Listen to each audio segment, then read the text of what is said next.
Welcome back to Studio G. Great to be here again. It's good to be back. Hopefully there won't be any digital lags today. And something's wrong. And shout out to everyone that was bearing with me last week with the sound quality. It's hard when you're not in your own space with padded walls. Not the padded walls that I feel like I need sometimes, but sound padded walls. You don't get quite the nice warm sound you're used to. So shout out to everyone who stuck with us last week as I was on the road, and shout out to everyone again at Marble City Opera. It really was an honor to be able to add to my dossier, to my many experiences conducting an opera. And your opinion has changed, evidently. You now understand the need for the rag to dab your forehead. Yes. Yeah, there are certain things about the conducting profession that I will not adopt. For example, and this is no shade, if this bullet, see, we getting right started this week. If this bullet hits you, it applies to you. And I don't have anybody in mind. You did not see me, Scott, on social media with every strategically placed camera and cell phone video to get all of my most beautiful arm movements. Now, I'm not saying that having that sort of footage is not important, especially if conducting is your full-time gig. But what I was really happy to lean into was playing a vital role in a product that still didn't put me at the center of it. So there were some, I won't say scary moments, but there were just some very humbling moments when you're looking at an orchestra, you're looking at some soloists, you're looking at the opera chorus, and everybody is looking at you and like you're driving the airship. There's something to that, while at the end of the show, it's all the singers who get most of the praise. And of course, the orchestra and the conductor get their moment. So I just really, really, really appreciated having the perspective of digging so deeply into such an important project in such an important way, in such a consequential way, being the conductor, and at the same time, not having to make it all about me in the same way that a lot of these conductors do. Hello, everyone. Welcome to Opus 140 of the Triloquy Podcast. And having said all that, if anybody has any video or photos, please send them along. I have one video of me looking good on the podium. So are you a baton man? Do you use a baton? I didn't want to for this opera, but because there was space between me and the singer and, all of that stuff, I feel like the baton made things a little bit clearer. But the next time I do conduct, I hope to be able to at least have moments where I can just, touch the music with my hands, so to speak, and all of that sort of thing. All right. Well, anyway, we're recording this. So this is the final day of Black History Month when this is being recorded, but this is coming out on March 2nd. So I thought it would be good this week to have a downbeat by a Black woman to sort of bridge Black History Month and Women's History Month. I want to read something from this libretto from the opera that I conducted this past weekend, Scott, because I know how you are with lyrics. Shout out to Brandee J Gibson for writing this incredible libretto to this opera. It says here, this is toward the end of the opera when we have the character that's the mother and the character that's the lover lamenting over their respective loved ones who were killed by police. And just a side note to this opera, one of the points is that none of the characters actually have names because these folks could be anyone. The folks who killed, the folks impacted by the people killed. Anyway, so I'm reading here from the mother and the lover in succession. It says, communities depleted, citizens treated as enemies. The burden falls too often to the women left behind to dry the tears and fight for justice, justice that's supposed to be blind. We know the names. We did this opera, the final performance on the 10-year anniversary of the murder of Trayvon Martin. We know the name Trayvon Martin.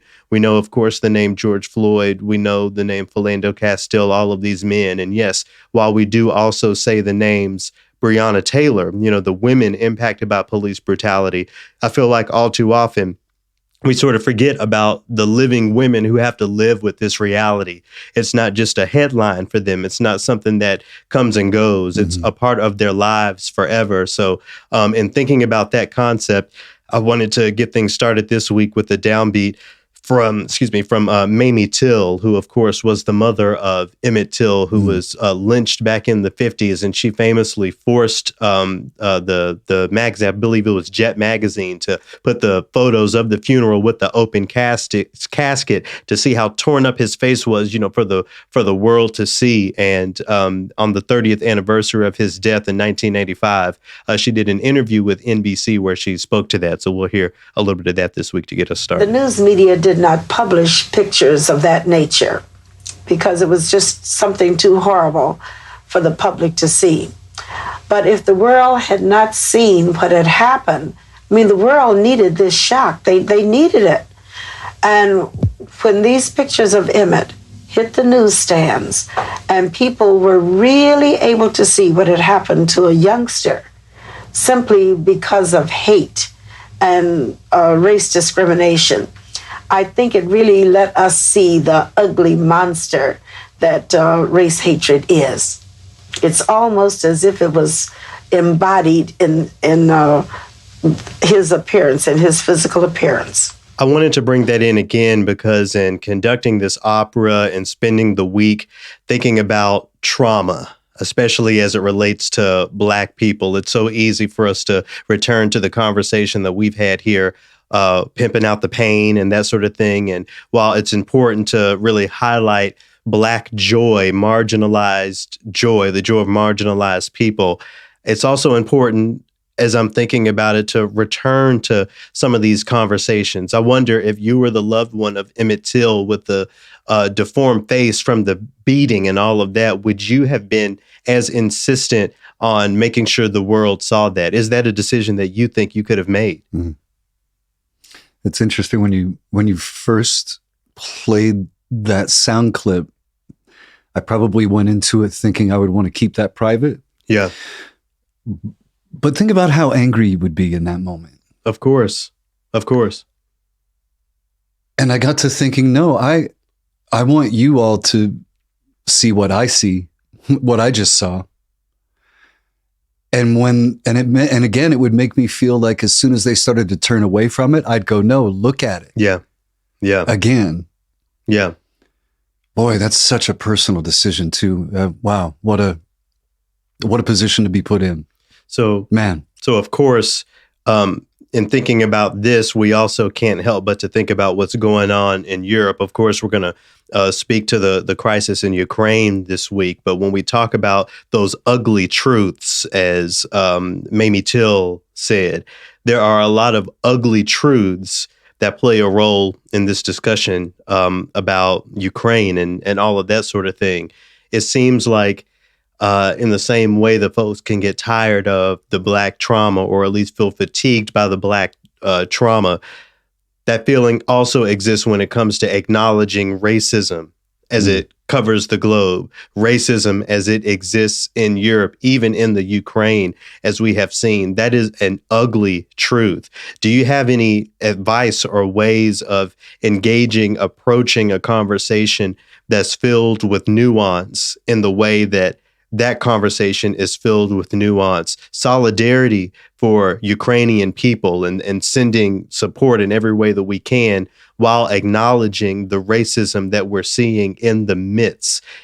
It can feel like, I hate to use the phrase fence straddling, because it's not. I'm very much personally for humanity, for autonomy of people, and taking over someone's country is not that. And that racism, that ugly, that the world must see, is something that I feel like has to be acknowledged. I mean, what's your approach to something with such nuance as this sort of situation? Not to mention that we don't know the local, exactly, the real nuts and bolts of it all anyway. Yeah, and I wasn't even thinking in that direction when you sent me the video of some Black people in Ukraine being told to get to the end of the line. Yeah, even though they had been waiting.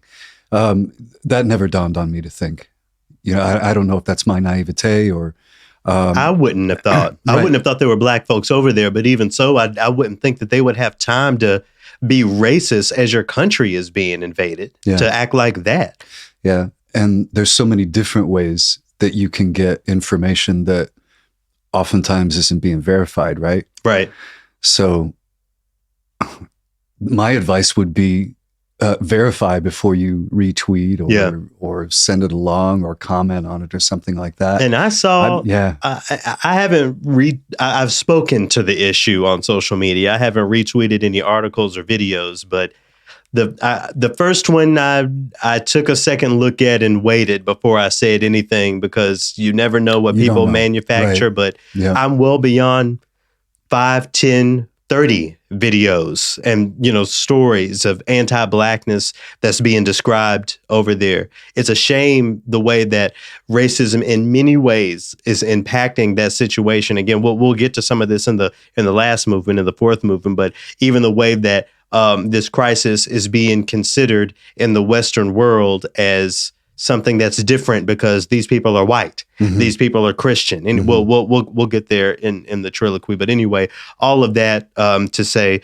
in Women's History Month, yes, there's going to be a lot of celebration of accomplishments of women, joy from women, the important things, the most important things that women have contributed to this world, and we have to also remember the other things, the ugly truths, the ugliness, as Miss Till said in that clip we just heard. All of those women, as Brandon Gibson wrote in this libretto, left behind to deal with the lives of the trauma, to deal with the impact. It's all very much important to acknowledge and remember, and we're going to dig into some of that this week. Let's get started.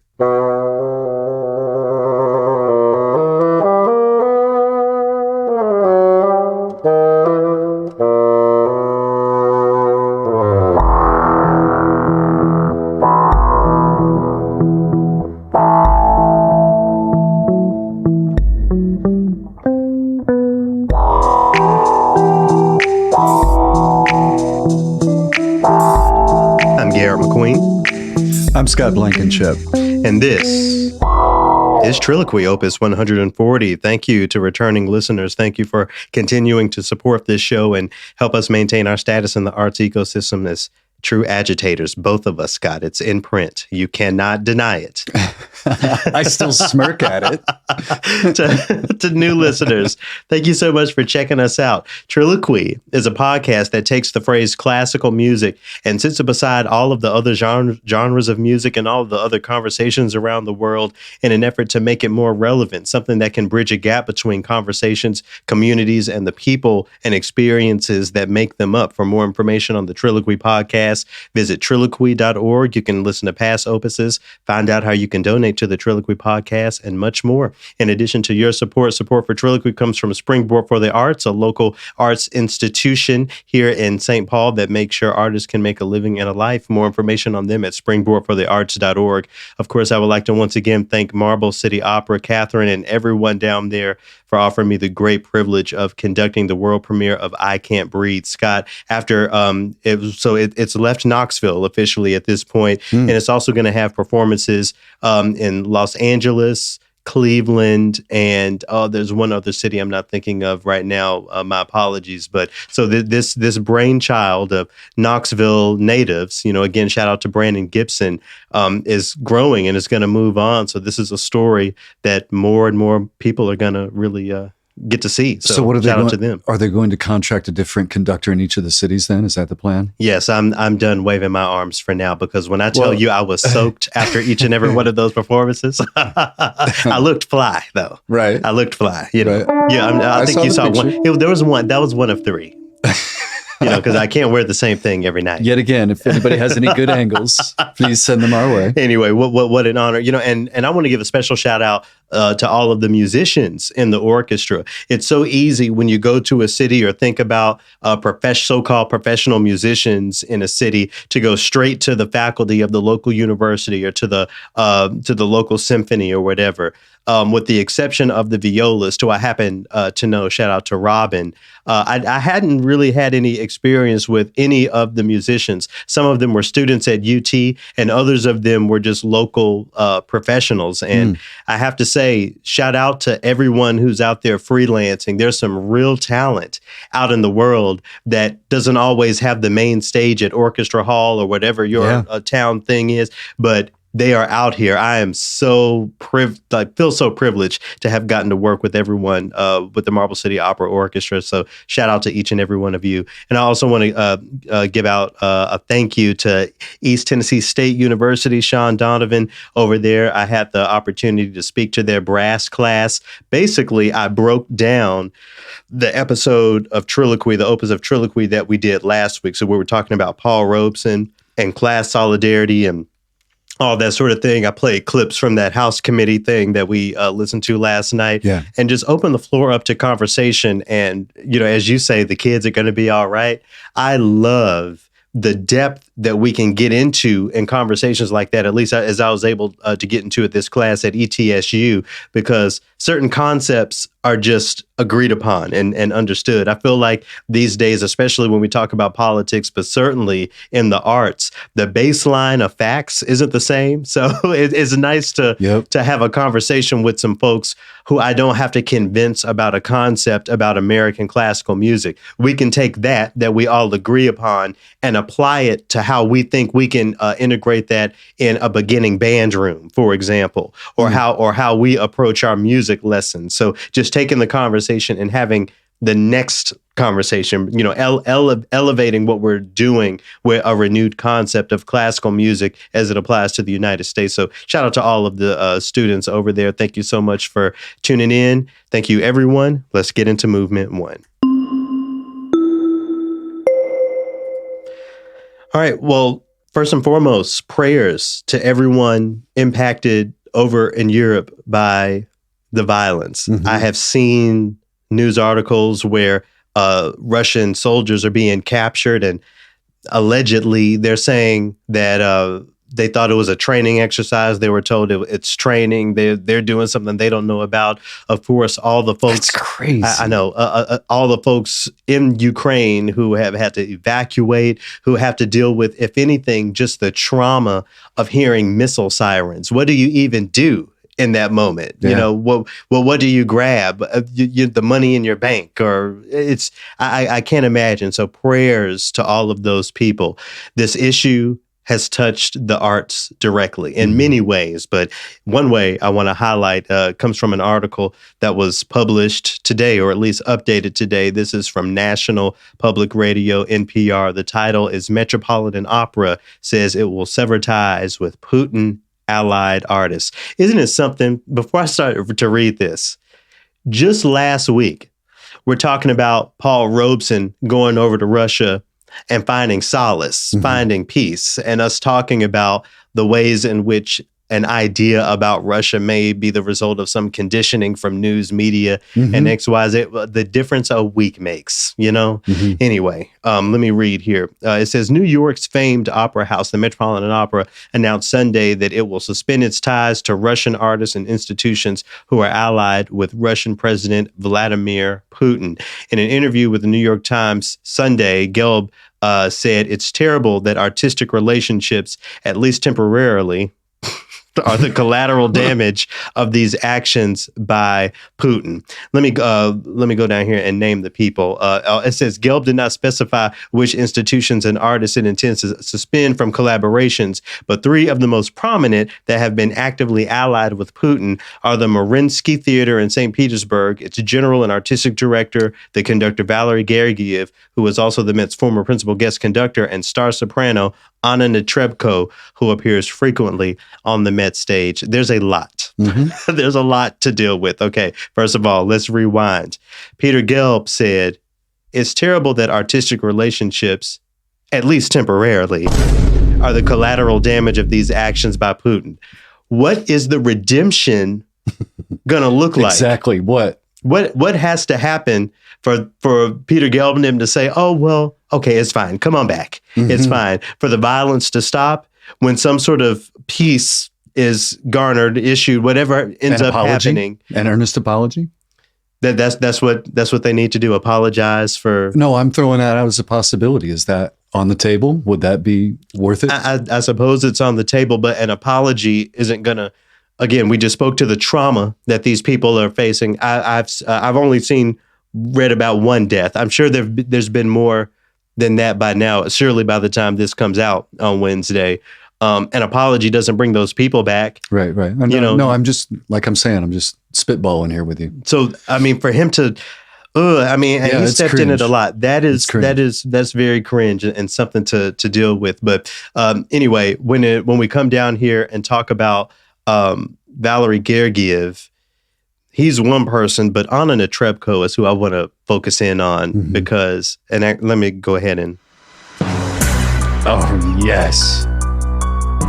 This is not the first time I'm saying her name on this podcast about something, and I'm not talking about her singing, what high notes she hit, her vibrato. I'm talking about some nonsense. First, it was the blackface, right? Right. And then also the red face. So, we think painting our face is okay. And now all of a sudden, you're involved with Vladimir Putin somehow in the middle of some sort of war. Don't ask me that. Is there a pattern? It seems like there's some sort of pattern that I'm noticing here. And I hate to do this on Women's History Month. Her music is beautiful. She does a great job of performing. We got James Levine out of here, right? Mm-hmm. Is it time to have the same conversation about Anna Netrebko, considering all of the times we have had to bring her to the front of the congregation for something? Yeah, they severed ties with her. Isn't that the story? Yeah. Yeah. Me. Arts institutions, radio stations. Are we done with the Anna Netrebko recordings? Deutsche Grammophon put something out with her on it a couple months ago. Right. So is that being pulled from the shelves? What are we going to do? And what's the actual goal of that? What's the hope for impact, I wonder? The day before the invasion started, all artists and all artists and conductors that were sympathetic to Putin and Russia were pulled. Mm-hmm. Mm-hmm. Let me say this about the Met. I am glad. I'm going to throw them a little bail. I'm glad it only took them 5 days. And not 30 years like it did concerning James Levine. Right. Now, and also think about, they did it without, people on social media going, what are you going to do? What are you going to do? What are you going to do? We're asking for your position. Yeah. Okay. So now I know a lot of people might say, yeah, okay, they do that this one time. Okay. So now you watch when the next sticky situation comes up, how do they act? Okay. So maybe they're building a pattern. Maybe this is a veering back. Let's go back to the material. In this article. In this article, I'm reading again in a pugnacious Instagram story that has since vanished. See, people love to post and delete. Yep. I do everything I can to never post and delete. If you're going to take the time to type it, it's out in the internet. So deleting it isn't going to do anything. The internet is quick. They will screenshot, Anyway, it says here, Netrebko said, it's especially despicable from people from the West seated comfortably in their home, not fearing for their lives, to pretend to be brave and pretending to fight by putting in trouble artists who asked for nothing. This is just hypocrisy of them. These people who think that being on the, quote, right side allows them everything and excuses their unfair behavior are just human shits. That's what I'm guessing it said. It's bleeped out. They are as evil as blind aggressors, no matter which side they are from. Okay, so first of all, I don't like the no matter which side. That's giving me President 45, very fine people on both sides vibes. Mm-hmm. So I don't like that part of it. I will offer the tiniest little modicum of bail to Anna Netrebko when she is basically talking about the armchair quarterbacks. Del and I have really been working on reading and looking at whatever news stories and viewing this from a, not an objective place, but from a place of humility when it comes to not knowing why this is happening or what the experience could be like. Yeah. To that, I can't help but to ask maybe a similar question that Anna Netrebko is asking or getting at.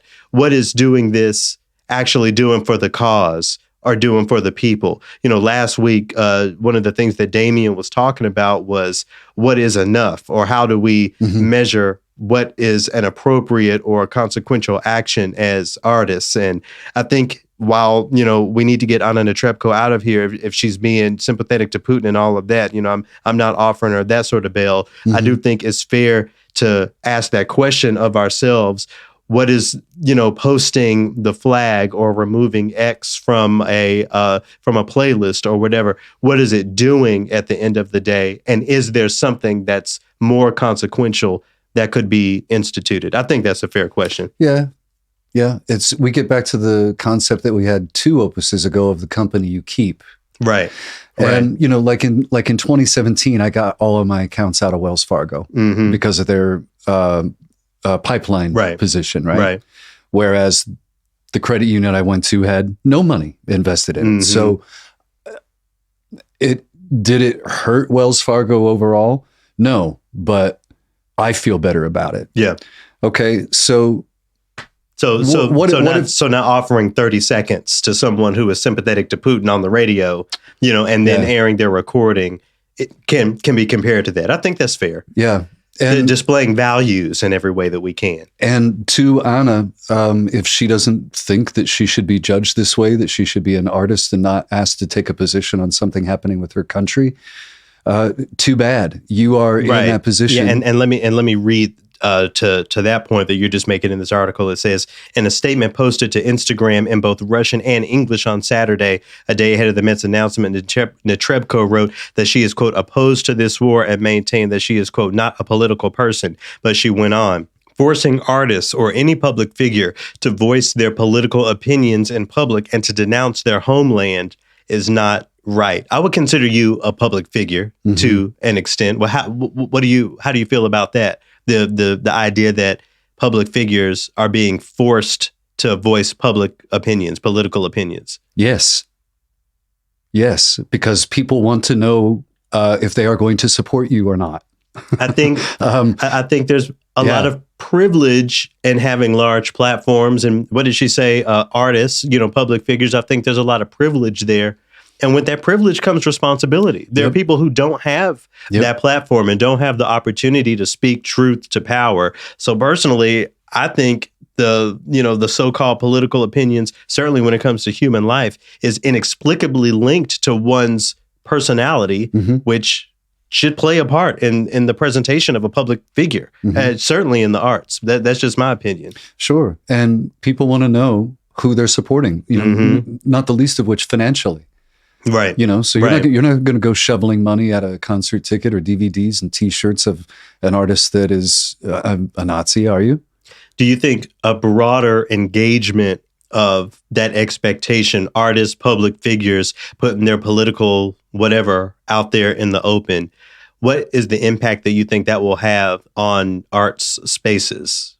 You mean, will that have an influence, you mean? Let me think of an example. If the conductor of every orchestra in the country had, and I'm going to be hyperbolic here, had to wear the T-shirt of the presidential candidate they're supporting on the podium, like really putting it out there, what do you think would be the impact on art spaces? I feel like, I don't know. Well, before I give my thoughts, what do you think? Or that impact will be? Wow. Or if every public radio host, if every classical radio host had to be on public file on the website as far as their political opinions on something. Ooh, no. I mean, you think the donations would go down or something? No, I don't. I don't want people knowing that and then coming after me as I'm some sort of commie pinko or something. I mean, that's Netrebko's argument here. That's her complaint. That's something that has nothing to do with her presentation as an artist is being forced out and she's being canceled for it. Oh, okay. Yeah. That's her complaint. Well, I think that people can tell from the way that I speak on my show and this podcast which directions I lean. To this day.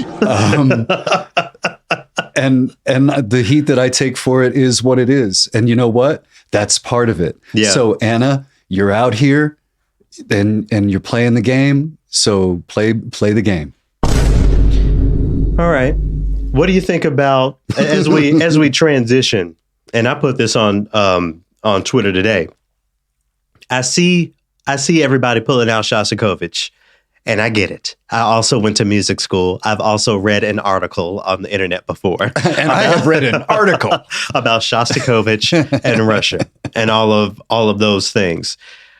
The point I made was that there are not only composers from Ukraine whose music can be platformed on y'all's Western-centric views of classical music, so-called classical music. Among those composers are women that you can highlight as we come into Women's History Month. And that is a level of nuance and creativity that I am not seeing happen. Now, I understand that pulling out a Shostakovich symphony, the accessibility of that versus, the music of let me choose a name off this list. I'll have a link in the description. Ludmila Urina.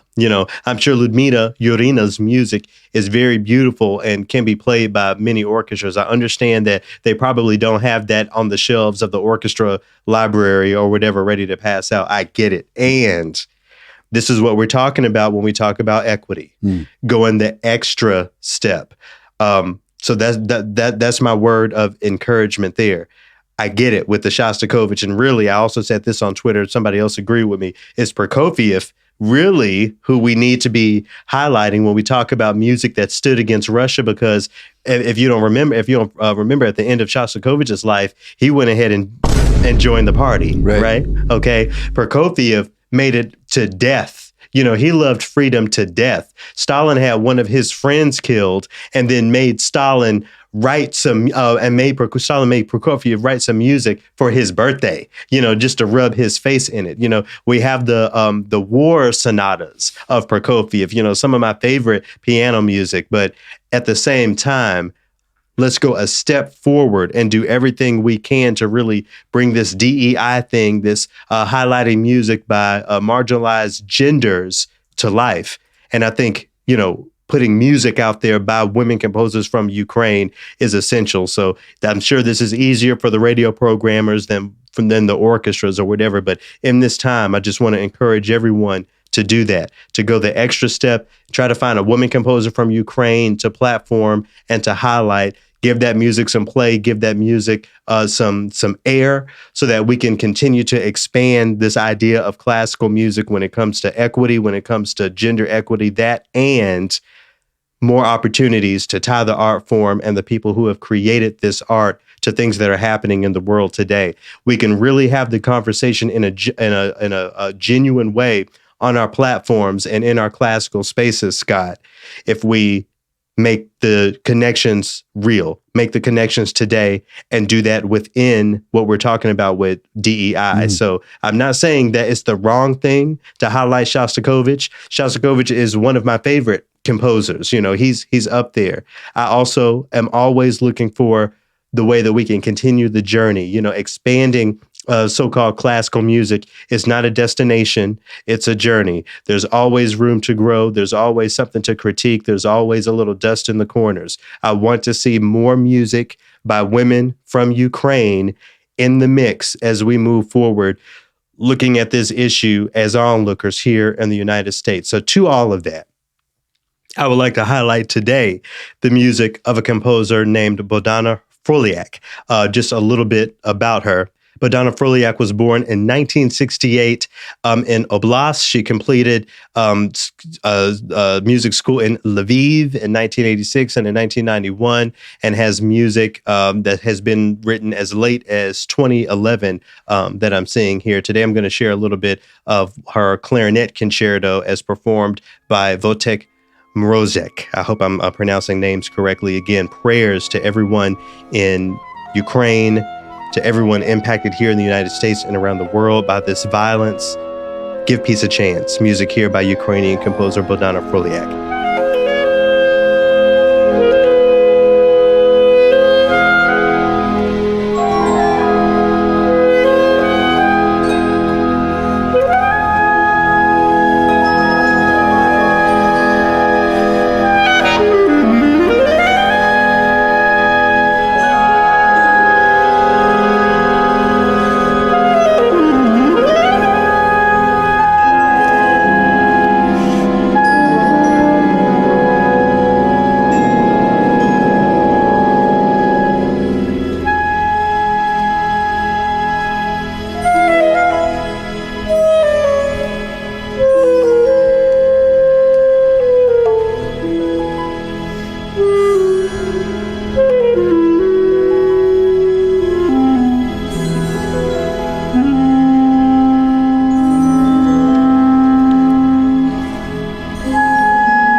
And let me say this as well, while I'm thinking about it. The house band there was the Ukrainian National Symphony Orchestra. You know as well as I do, Sky, sometimes we'll pull those CDs of, that features an orchestra. So, for example, we pull the Ukrainian National Orchestra CD and we'll go straight to their rendition of Beethoven 3 or Mozart 40 or whatever. So the recordings are out there. Mm-hmm. The recordings exist. So even when we highlight the Ukrainian National Orchestra as programmers, as a way of raising awareness, bringing attention to the conversation, bringing our presentation in proximity to real issues in the world, courage, the courage to just embrace some of these aesthetics that we haven't always centered even within that Western concept and construct of so-called classical music. Talk to me about the aesthetic of what we just heard. It slipped in and out, I feel like, really masterfully within, the quote unquote pretty sounds, that very major triadic music. Are we ready? Are you ready to platform what we just heard? A little bit crunchy, a little bit resolute. I am. Yeah. I think that would fly though. Good. I do think that would. I got to take the temperature. I don't know what the norms are. No. You're right though. I do think that would work. Yeah. And because you can highlight nuance of conversation, remind people of the stress and seriousness of it all. While you can go there a lot. It's good that you brought the stress up because I felt such tension in it. Mm-hmm. I mean, it wasn't unpleasant, but I could sense something pulling apart behind it. Maybe it was the way the orchestra sat behind the clarinet, the way that they did. I don't know. Stress release, consonance, dissonance, yin and yang. I think it would work. Ebony and ivory, as we're sitting at this table. Go ahead. What you got? What? Oh, I didn't give that an accidental. I'm going to give the people of Ukraine a sharp, despite what I have to say in the fourth movement. But go on for now. Yeah. What accidental you got? Man, I don't know what to give it. But, we've been talking about John McWhorton a couple opuses in a row. I know. And John McWhorter. Shout out to, I won't put her on blast, but you know who you are. You told me, you warned me that John McWhorter, when he misses, he misses. So let me go ahead and just, I'll go ahead and do that in advance here. And this is give us a little bit. This is, I was going to say it's most likely a flat, but it's also a great example of what we were talking about earlier about how you got to pay attention reading some of these things, because some of these paragraphs I misread, and it kind of stilted the conversation a little bit. But the piece that he has in the New York Times is called "How Being Inclusive Can Be Insulting." And before we jump back, just to remind the people, so a few weeks ago we brought up John McWhorter's concept of woke racism, which of course we approximated to thinking, programming a William Grant Still symphony is where we need to be. That is that we have broken the barriers, we have transformed the space, but how that in actuality reaffirms the Western construct of symphonies and all that stuff, despite its blackness. So the nuance of that conversation. That it's harmful rather than helpful. Right. Anyway, so John has an opinion piece in the New York Times, and it's basically speaking to the Grammys, which we touched on just last week. Yeah. Mm-hmm. So, and it's the whole thing about John Batiste being nominated for a Grammy in classical. Right. And, people were upset about that. Well, John writes here about his agreement that it should not be in the classical character. Right. Give us some of it. Okay, so he likes to compare it to Duke Ellington in this instance, right? I'll read this graph. One might think of Ellington as classical in that he worked with a group of many instruments and he took creating long-form suites as well as quick 3-minute cuts, but the comparison is superficial. Part of what defines classical music is the extended development and synthesis of themes, and that was not Ellington's style. Pause. Did Ellington, way more about music than I do. Were there not themes in Ellington's compositions that developed? Listen, I go back to that first sentence you read, because for me, that's where the baseline of fact splits up. What does that first sentence say? One might think of Ellington as classical in that he worked with a group of many instruments, and he took creating long-form suites as well as quick 3-minute cuts. Okay, no. You see, we're already off track. That is not why we consider Duke Ellington classical. It has nothing to do with instrumentation and what the theme or whatever you just read there. Development of themes? Right. It's not that.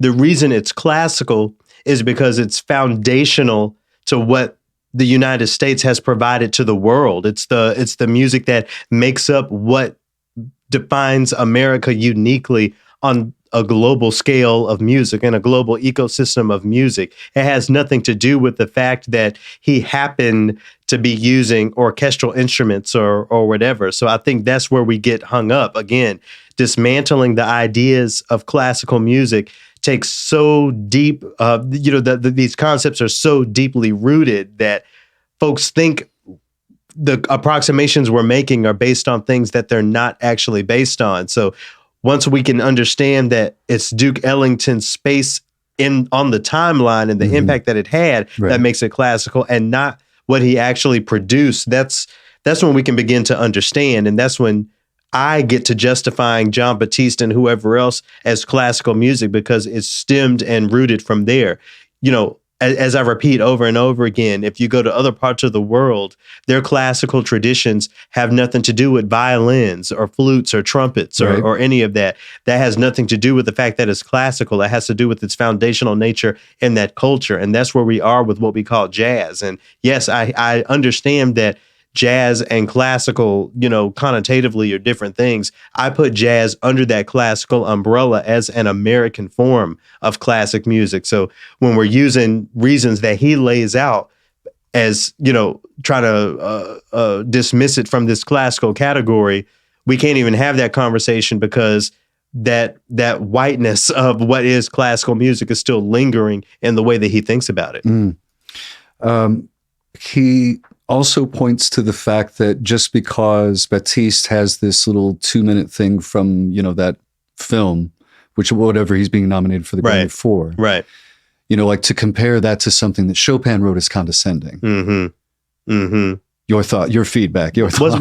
Let me find the quote just so people Okay, it says, pretend that 2 minutes of sterling improvisation at a keyboard. So he's given he is saying, okay, this is sterling improvisation, right?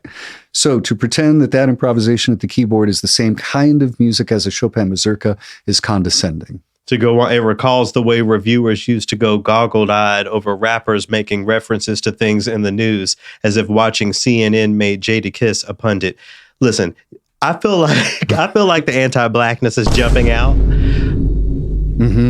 Comparing a John Batiste improvisation to a Chopin mazurka is condescending to who? Chopin? Is that what he's saying? That's how I read it.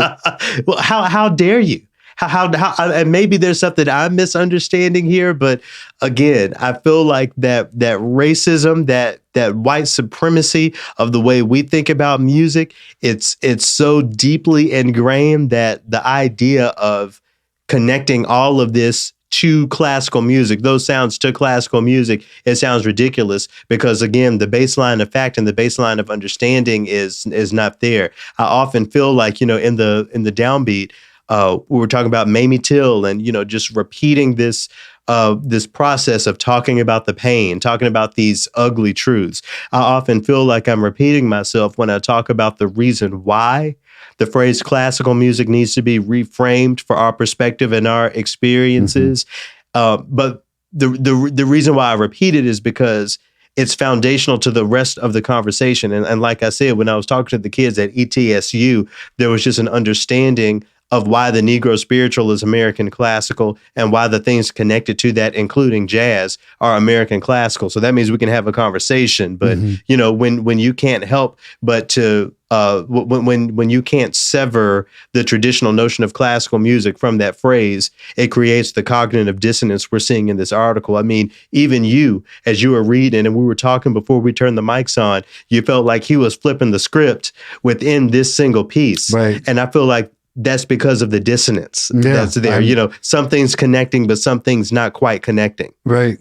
He goes on to say with the Chopin comparison and everything, he says that is not what anyone would recognize as classical in any way except that Batiste plays piano. If this is classical music, then peaches are seafood. Oh my gosh. See, when he misses here. I definitely disagree. I definitely disagree with all of this. It's very problematic for me. I can tell I'm triggering you a little bit. But and then where I got confused at the end, he comes back around and says, yeah, the Batiste and this other cat that is mentioned in this article should get the awards. And I went, well, but up here you're saying that they shouldn't be in class. And then you pointed out he's referring that they should be in another category, correct? Right. And so let's read this last paragraph. It says, if you think Mahler is the pinnacle of musical achievement, you aren't listening to Art Tatum, Phineas Newborn, Steely Dan's album Asia, or the Spinner songs. Right. Yeah. Shout out to Asia. Could it be I'm Falling in Love or Tony, My Love? That's just me. Are there and there are now for our delectation. You gotta love these $5 words they put in here.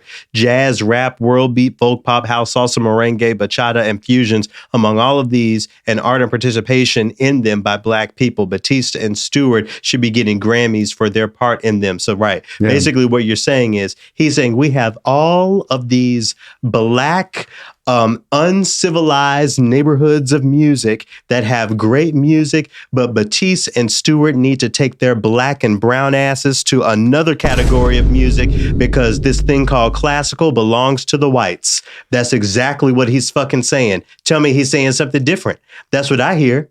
That's what I hear. And when I read that. That's why I said that I had to go back and look at this a couple times, because it did not fire for me at first. I didn't have the reaction that you did. So what's the moral of the story? Well, I think at the end, he said classical music is mostly so white and frankly, so what? So what? That's what he wrote. So it just doesn't matter that in a world of, do you see the trouble of global diversity, it's just so what? We shouldn't care that this one space is all white, that it centers whiteness. What are we talking about, John? What are we talking about? Do you see why I'm struggling with this article? I want to understand, because the last time I brought him in, you were on the same page with him, talking about all this DEI work is harmful. You were vibing. We sat up here and gave him his flowers. Shout out to Katie and Delaney from Classically Black. Katie says, as soon as you give a man any room, he just disappoints you.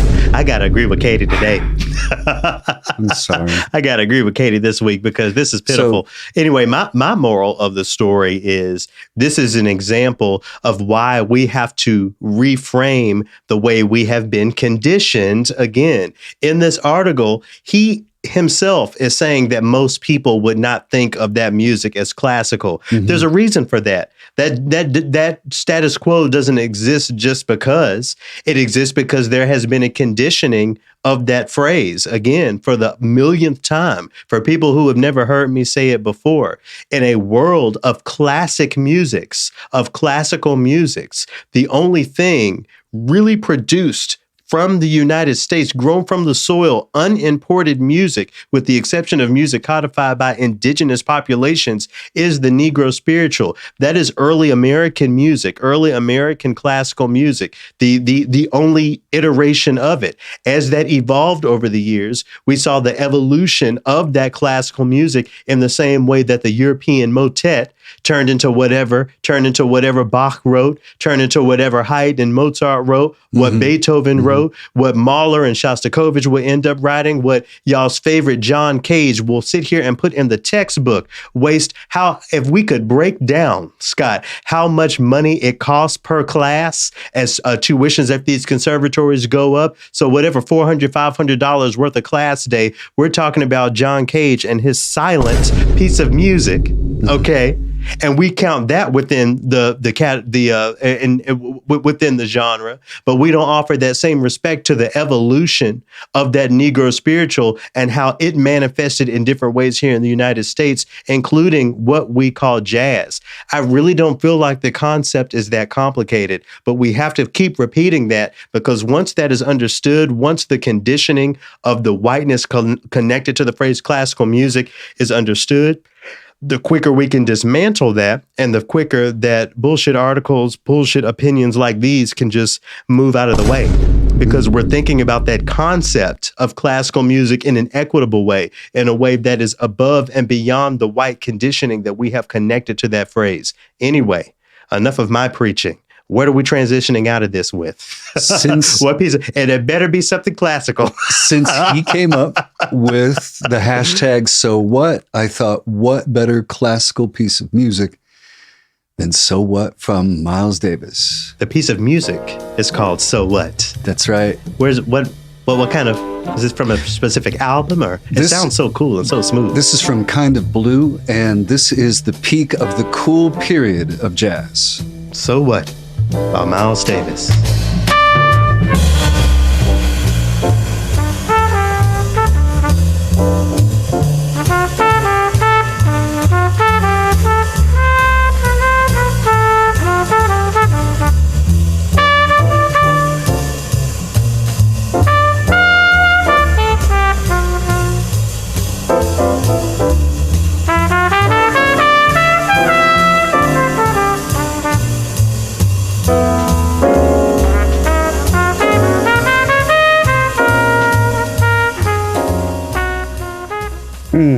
I just, and you know, is it not a beautiful thought? You know, we talk about, you know, all these folks love the word diversity, right? Is it not a beautiful thought that what we just heard can sit next to the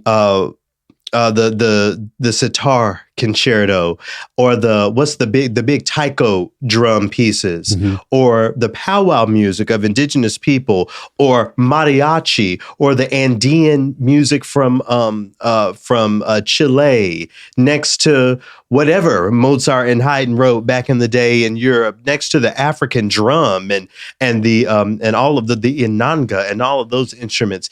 Is it not a beautiful thing that piece of music that we just heard can sit next to all of those different classical musics from around the world? And it's ours. And we created it. Goodness, we must break down those walls. We must break down those walls. The way that you define classical music is the product of white supremacist conditioning, period. We're in the second movement, where Scott and I are going to take a piece of music that we have been repeating all week, and instead of repeating it fully here, we're going to take the second ending and talk about why it had such a heavy impact on us all week. How about you get us started, since I've been doing all the talking? Yeah, go ahead. Take a break here.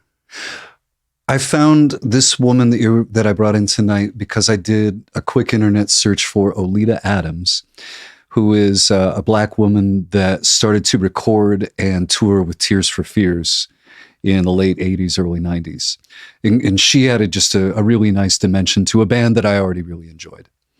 And I must have mistyped something because somehow I landed on the singularly named Odetta. And there was an article that came up from the New Yorker that outlined basically her background and some of the impact that she had as far as music goes. But what struck me about her story is the idea of stepping into a space, of coming into your own, of making use of your own talent. And the reason why I say this is because she would sing as a kid. And even though later on she called it screeching. Okay. But as the article goes on, the way that she lays it out, it seemed like maybe she was just not singing in a comfortable register, or perhaps she didn't have the right training. You know, she didn't have somebody to help her use her voice properly, maybe. Sure. That's just a sense I got. So-called properly, so-called training, you know, all these things. All of that. All of these things. But I forget who the name of the teacher was. She mentioned there was one teacher that encouraged her to use the lower registers of her voice. And so she steps into the contralto space. Yeah. And it's like this parting of the clouds, you know, where she just steps into that space, into her own, really, and comes through with this amazing voice, with this amazing message.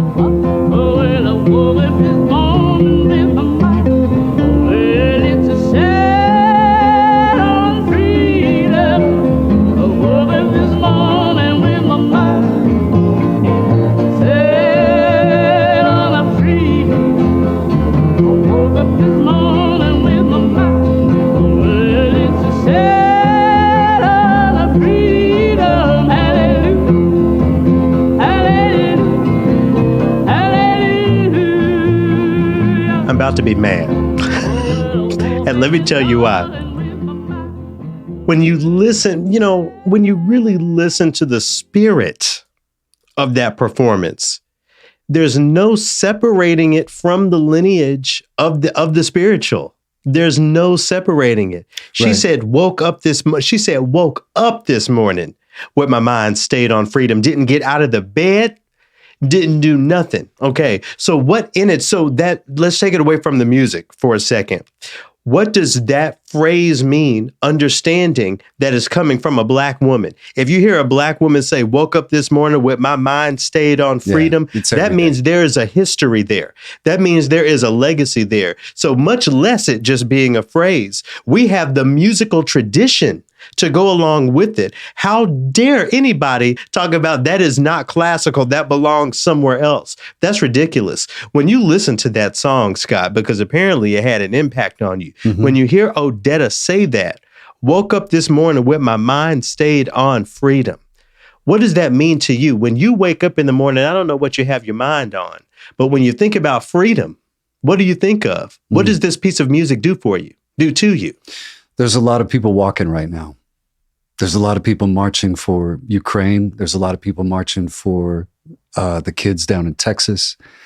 And you and I have talked a lot about where the line is when we might join those lines. Right. I think I'm hitting mine. What if we didn't have to? What if we didn't have to march? What if everybody would just, it's so trite to say, what if everybody would just get along? We have to start looking at the reasons why we can't. Mm-hmm. And there are reasons.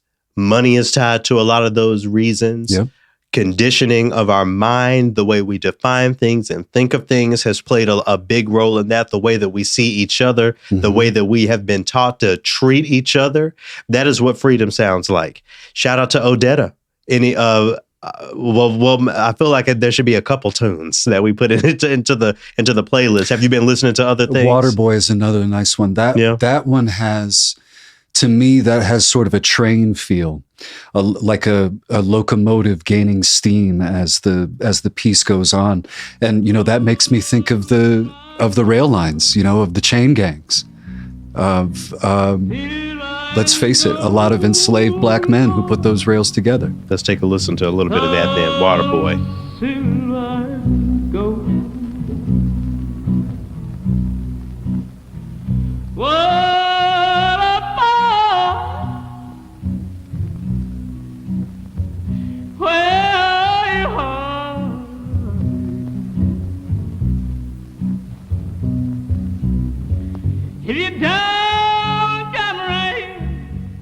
I mean, work so hard you can't even go get a drink of water, crying for the water boy to come by and just give you a little bit of moments relief. Odetta, ladies and gentlemen, go check her out. Go check out her catalog. Can you believe that somebody discouraged her from singing in that register? That is her spot.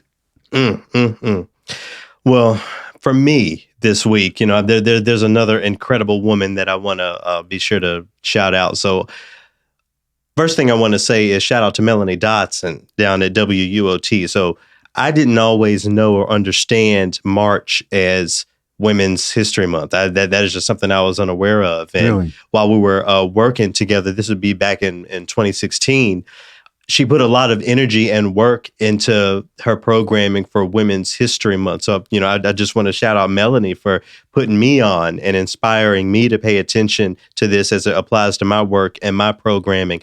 I'm also thinking about Melanie because when things are rough around the world, when there are things happening like we're dealing with now, what we're seeing over in Ukraine, she's always thinking about what the audience needs. And from her perspective, the way that she programs, it's things that calm, not things that agitate, but things that help people think and get a little pensive and think about the way they approach things. So I take that concept in times like these when I have to program or think about that sort of thing.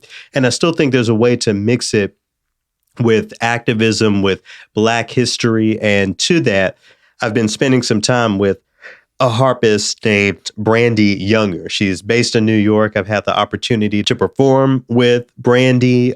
We performed actually with the Philharmonic years ago, I think back in 2017. Brandee has gotten shout outs and nods from NAACP, has been nominated for many different awards, and just brings an aesthetic to the harp that a lot of people don't really think about. On our way to dinner tonight, I was talking about the way that she plays harp so soulfully, and you were like, "Soulful harp? What you talking about?" You know, but you know, in the same way that an expanded definition of classical music can open us up to different things, I think expanding our ideas of what the harp is or what the harp should sound like is something that Brandee has not only dedicated her talking to, you know, but her music to and her performance to, while mixing that with history, while providing something that's a vibe, calming, if you will, during stressful times. So there's so many different things that I wanted to share by Brandee Younger. I'll put a couple things in the description, but what I'm going to play and share here today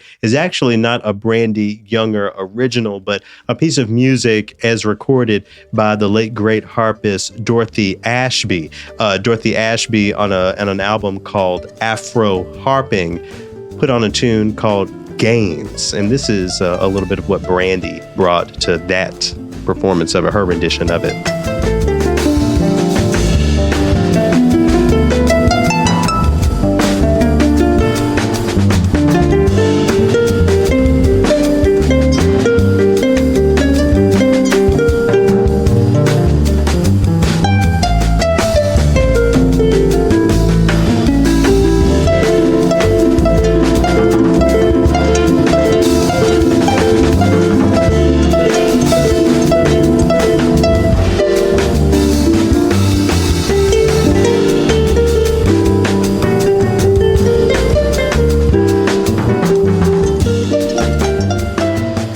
Performance took place at a music festival back in October of 2020, the Arts Center at Duck Creek up in New York.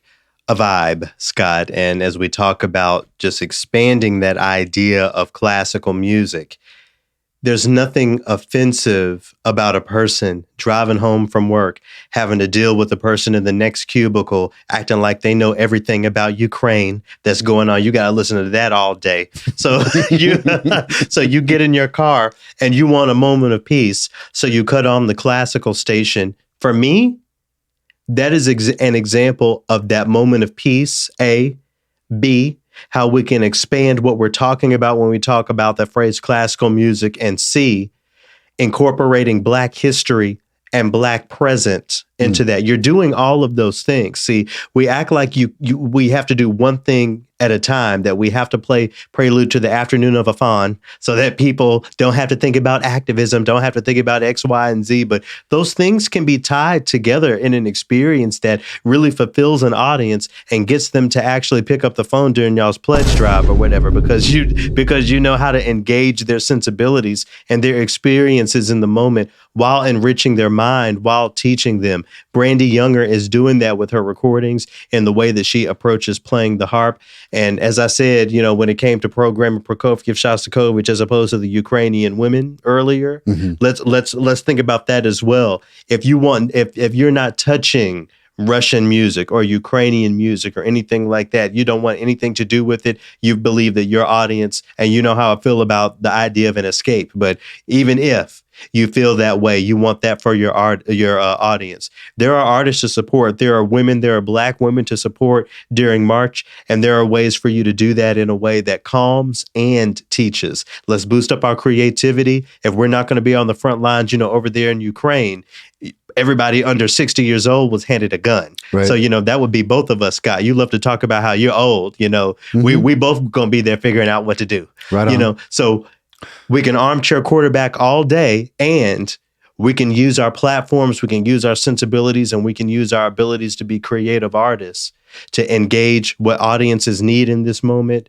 while continuing in the conversation of expanding classical music, highlighting women, highlighting Black music, and really putting DEI to work in moments like these. I want to highlight a little bit of the musicality, though, because while we were watching this earlier, I got hypnotized by her fingers. Mm-hmm. The technique that she uses of opening and closing notes, meaning like hitting a note and then stopping the string from vibrating right away.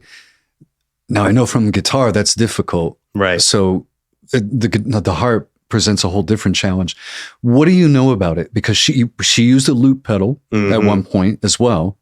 So are there pedals like there might be on a piano? Like yes, something but a lot of them. Really? And I don't play the harp, but if you look at a harp, maybe I'll make that the picture for this week. If you look at a harp, let's say there are, and I'm sure I'm getting this wrong, but like 8 pedals, 4 on each side, maybe more, because you're dealing with the pitches of the strings. So one configuration of the pedals means let's say you're in C major. If you want to add some flats in there or sharps, you have to push the pedals different ways. So as you need different notes, as you need those different accidentals, for our vocabulary there, you have to do that. So in addition to, and you talked about the guitar.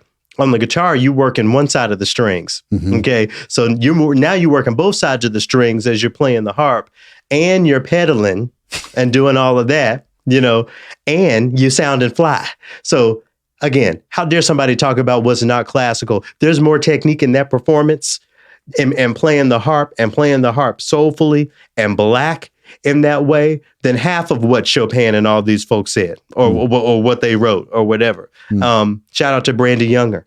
Only big things coming for Brandee Younger. Clearly. Brandee is going to be one of those harpists whose names we're saying, like Miss Ashby, like Alice Coltrane, like all of these people. And I'm so glad to have been given the opportunity to play with her, and glad that we have the recordings, we have the material to enjoy. I hope that the programmers are going in there and using it, because, as I said, this is a moment where we can teach while trying to get folks calmed down, try to be that escape for them. Again, as much as I don't like that, we can do that while engaging DEI. All right, well, we're getting here to the third movement. This week's guest, I'm very, very, very happy to present Brittany Green. Brittany is a composer, a music researcher, a musicologist, a band kid. We kind of talk about, having a band in common, and specializes in historically marginalized composers. So not only is Brittany writing her own music, she's bringing to light some of the conversations and some of the nuances of composers whose names we're just beginning to learn. I was really impressed by Brittany's presentation of music by Julius Eastman at the International Society for Black Musicians conference a few months back. So I did everything I can to schedule her and to book her and get her on Triloquy. So I'm really happy to share a conversation that I had with her here today. Where we start is, we're talking about band and our entry points into this art form. And Brittany speaks to how we aren't always honest about the requirements of entering the field, how you need more than just hard work to be successful. You need hard work, you need talent, you need access, and you need money. That's something that she really lists. And, as you'll hear, different combinations of those things can all lead one way if it adds up to 100. But we aren't always honest, especially about that money part of it. That is a requirement to be successful to some degree in this art form, in the same way that you can't be a broke figure skater at the Olympics, right? Sponsorship or whatever you need. So that's where we start, and we talk about several things. So to get us into the conversation, I asked Brittany about a piece of music by Julius Eastman that we might not always highlight or talk about, but deserves more airplay, more attention. And the tune that she recommended was one by Julius Eastman called "Stay On It." And I think it's a cool tune. I've enjoyed acquainting myself with it. So here's a performance of it, a little bit of it by the San Francisco Conservatory of Music. "Stay On It" by Julius Eastman to get us into my conversation with Brittany J. Green. 1, 2, 3, 4.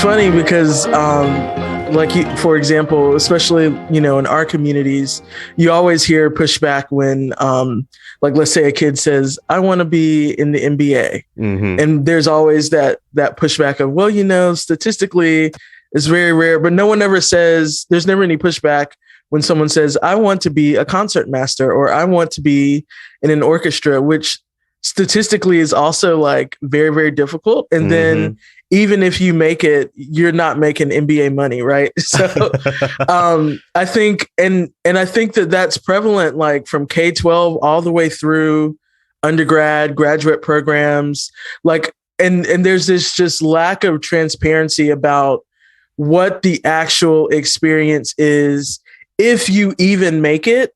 And then there's a lack of honesty in terms of kind of what it takes to make it, and how, to me, I think in unfortunately most things in our society, but really particularly in music, you have to be talented, work hard, lucky, and have money. And kind of the ratio of those four things, the pie has to equal 100, but you can have more than one of the other. So if you have more money, you can be less talented and not have to work as hard. If you have less money, you have to work harder and have more talent to make up for that. And no one ever talks about that. Everyone always kind of frames it as this you worked really hard, and so that's how you can get to these spaces. But that's not the case. And no one is really, or at least in my experience, a lot of people are not transparent about that. They're also not transparent about what it's like when you actually get in that space in terms of financially. And what's really sinister to me is I remember a couple of years ago when this dawned on me, I remember I was talking to a colleague of mine, and they were talking about one of the festivals they did, which is a whole separate conversation about summer festivals. But they were talking about who was there and all that stuff. And then you realize, sure, these festivals are helpful, but the people who are running these festivals that you're so excited to work with, they're there because they need money, because their full-time orchestra gig or whatever it is just not paying enough. And so that is really sinister, particularly to me, when you were talking about kids who may be first generation college students, or kids who come from not even poor, but just a lower middle class background. Yeah. And especially, if they're coming from poverty. And another thing people don't talk about is sure, you can get scholarship money to things, but can you afford to not be working because you need to spend X amount of time devoting yourself to preparing to get to this place that is still not even going to be paying you, or creating an environment where you can kind of fully uplift yourself out of your circumstances without you doing a whole lot of extra work on the side. And then that doesn't even begin the conversation of, if you are a Black or brown person, if you're a queer person, if you're a woman, what kind of microaggressions you're going to face in that space. And that is compounded if you also are someone who comes from an impoverished background, and there's a barrier of entry there that you also have to deal with on top of your kind of minority presence. So there's just so much that isn't discussed, and it's all just framed as, well, if you practice 6 hours a day, you too can be one of two performers in this orchestra that you're really interested in performing in. And then also the willingness to live anywhere, that doesn't work for everyone. Right. You have to be willing to move wherever you can get a job. And so there's just a lot of a lack of transparency, I think, around that. It's a lot. And I will agree that the whole summer festival conversation is a separate conversation, but I would be remiss if I didn't say that one of my big struggles with my bassoon teacher in undergrad, shout out to Lacolian, Washington. I was lucky enough to study with a Black man, straight out of the gate and all of that stuff. But there's still those institutional things that deeply embed us. And for him, it was the requirement of that summer festival. And my idea was, I have to work. I have to pay my rent all summer long. I can't go running around Aspen or wherever people go all summer just because I want to. So, there is definitely that aspect. But I wanted to connect, again, this entry point into the artistry with what you mentioned when it comes to color or even gender. I feel like at those entry points, we have to survive the stereotypes connected with, for example, what instrument you play. When I was coming up, the flute, and this was even affirmed, unfortunately, by a lot of the teachers I was around, the flute was a girl instrument. So I eventually did learn to play the flute because I really wanted to play it, but that played a role into why I was handed a bassoon instead of another instrument. I wonder if you've experienced or can speak to the impact specifically of gender all the way from those entry points into the artistry. Yeah, and it's so funny because that stuff is so prevalent at the K-12 level, and then you look at all the professional performers and they're all male anyway. So it's where's the disconnect there? But that stuff is so true, both with gender and with blackness or being a person of color. I didn't personally experience this when I started band in 6th grade. I was one of the people that was lucky enough to be at a school where I could actually pick the instrument that I wanted. And we had males that played flute as well in our program. But even down to you go in 5th grade, 6th grade, the little instrument petting zoo where you can try out all the instruments and you can say, hey, I want to play this. There are plenty of directors that say, oh, well, you have such big lips, maybe trumpet's not for you. Maybe you should try euphonium or tuba, or, oh, are you sure you really want to play flute? Trombone would be a much better instrument for you or whatever. Or my band already has X instrument, so I need Y. And it starts from there. And we really, as music educators, have to be cognizant of that, because that first interaction really conditions a student's mind on what they can expect in this space. And unfortunately, their expectations tend to be correct. But it starts there, right there. And then to the collegiate level and the professional level, we have all these conversations about, we need more women who, I don't know, play tuba, or we need more people of color who compose music. And it's well, the people who would have been interested in that were kind of siphoned out of that pathway in 6th grade when, they came into band and had a certain interaction based off of their race or their gender or whatever. And then also that experience is reified in everything that they do, in the constant way that we talk about how to perform instruments. At times can be gendered, particularly in vocal music. When you think about voice types, the way that we talk, the music that we play, that we put in front of our students. And then the way that we talk about kind of this desire for community outreach, as defined as exposing communities to classical music as is. And almost it really reminds me of missionary trips, the way people talk about it.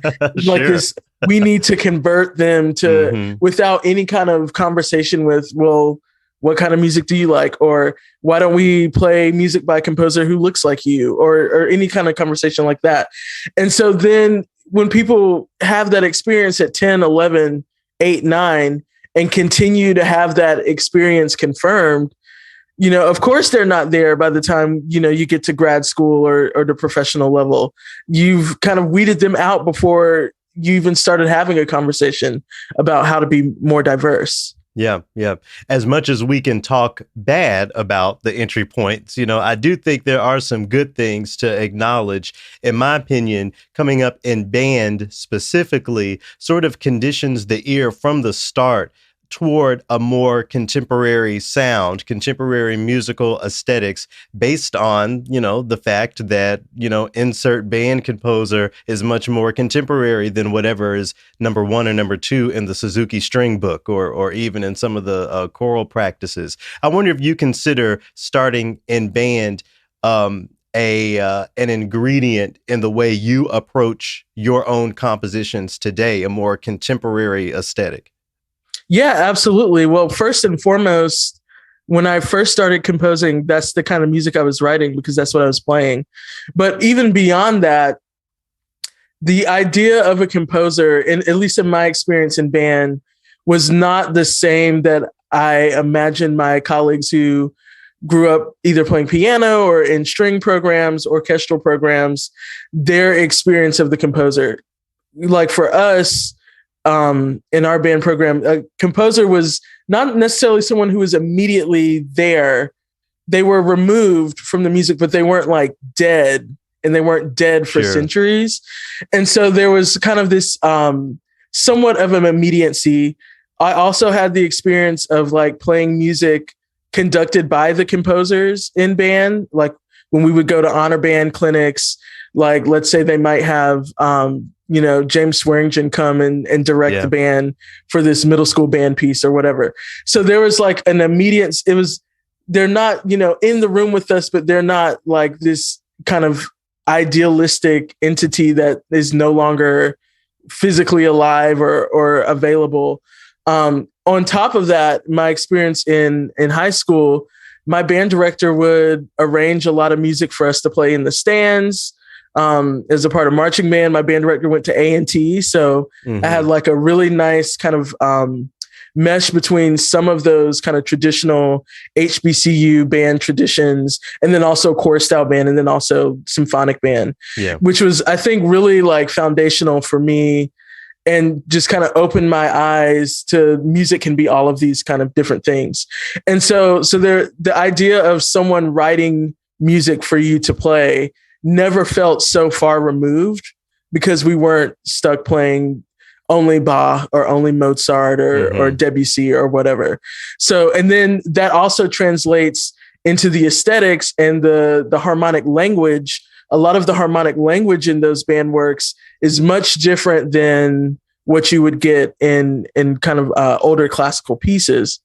And so your ear is a little bit more open to certain chord progressions, certain kind of crunchy harmonies, certain approaches to counterpoint in ways that individual melodic lines can like move in and out of each other, I think, when you have that experience in band. Yeah.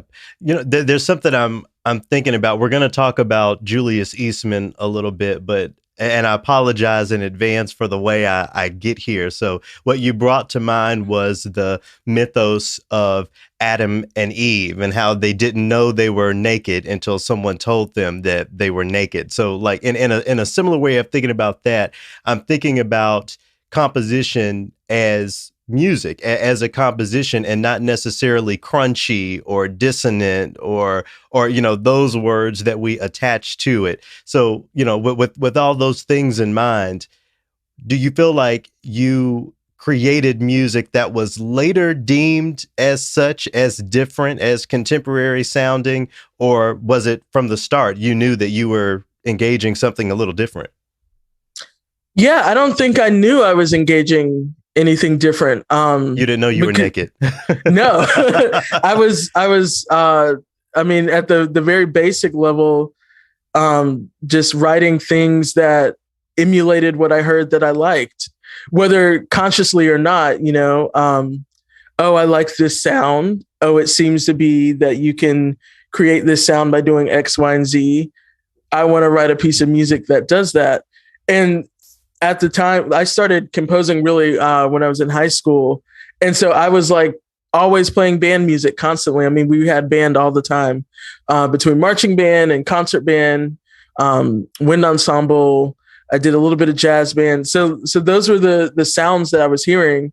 And so to me, that was what music sounded like if you're writing music for instruments, because that was my instrumental experience.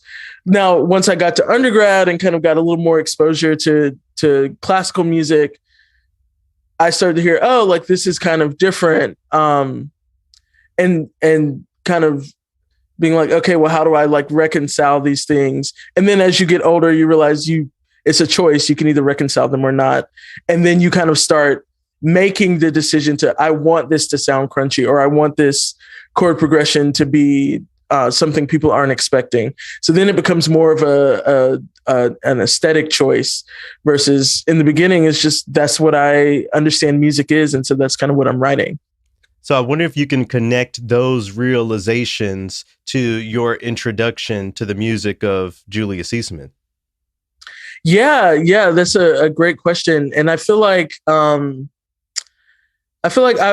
kind of connected to the work of Julius Eastman kind of around the same time that I was kind of having a shift in kind of the way I was thinking about composition.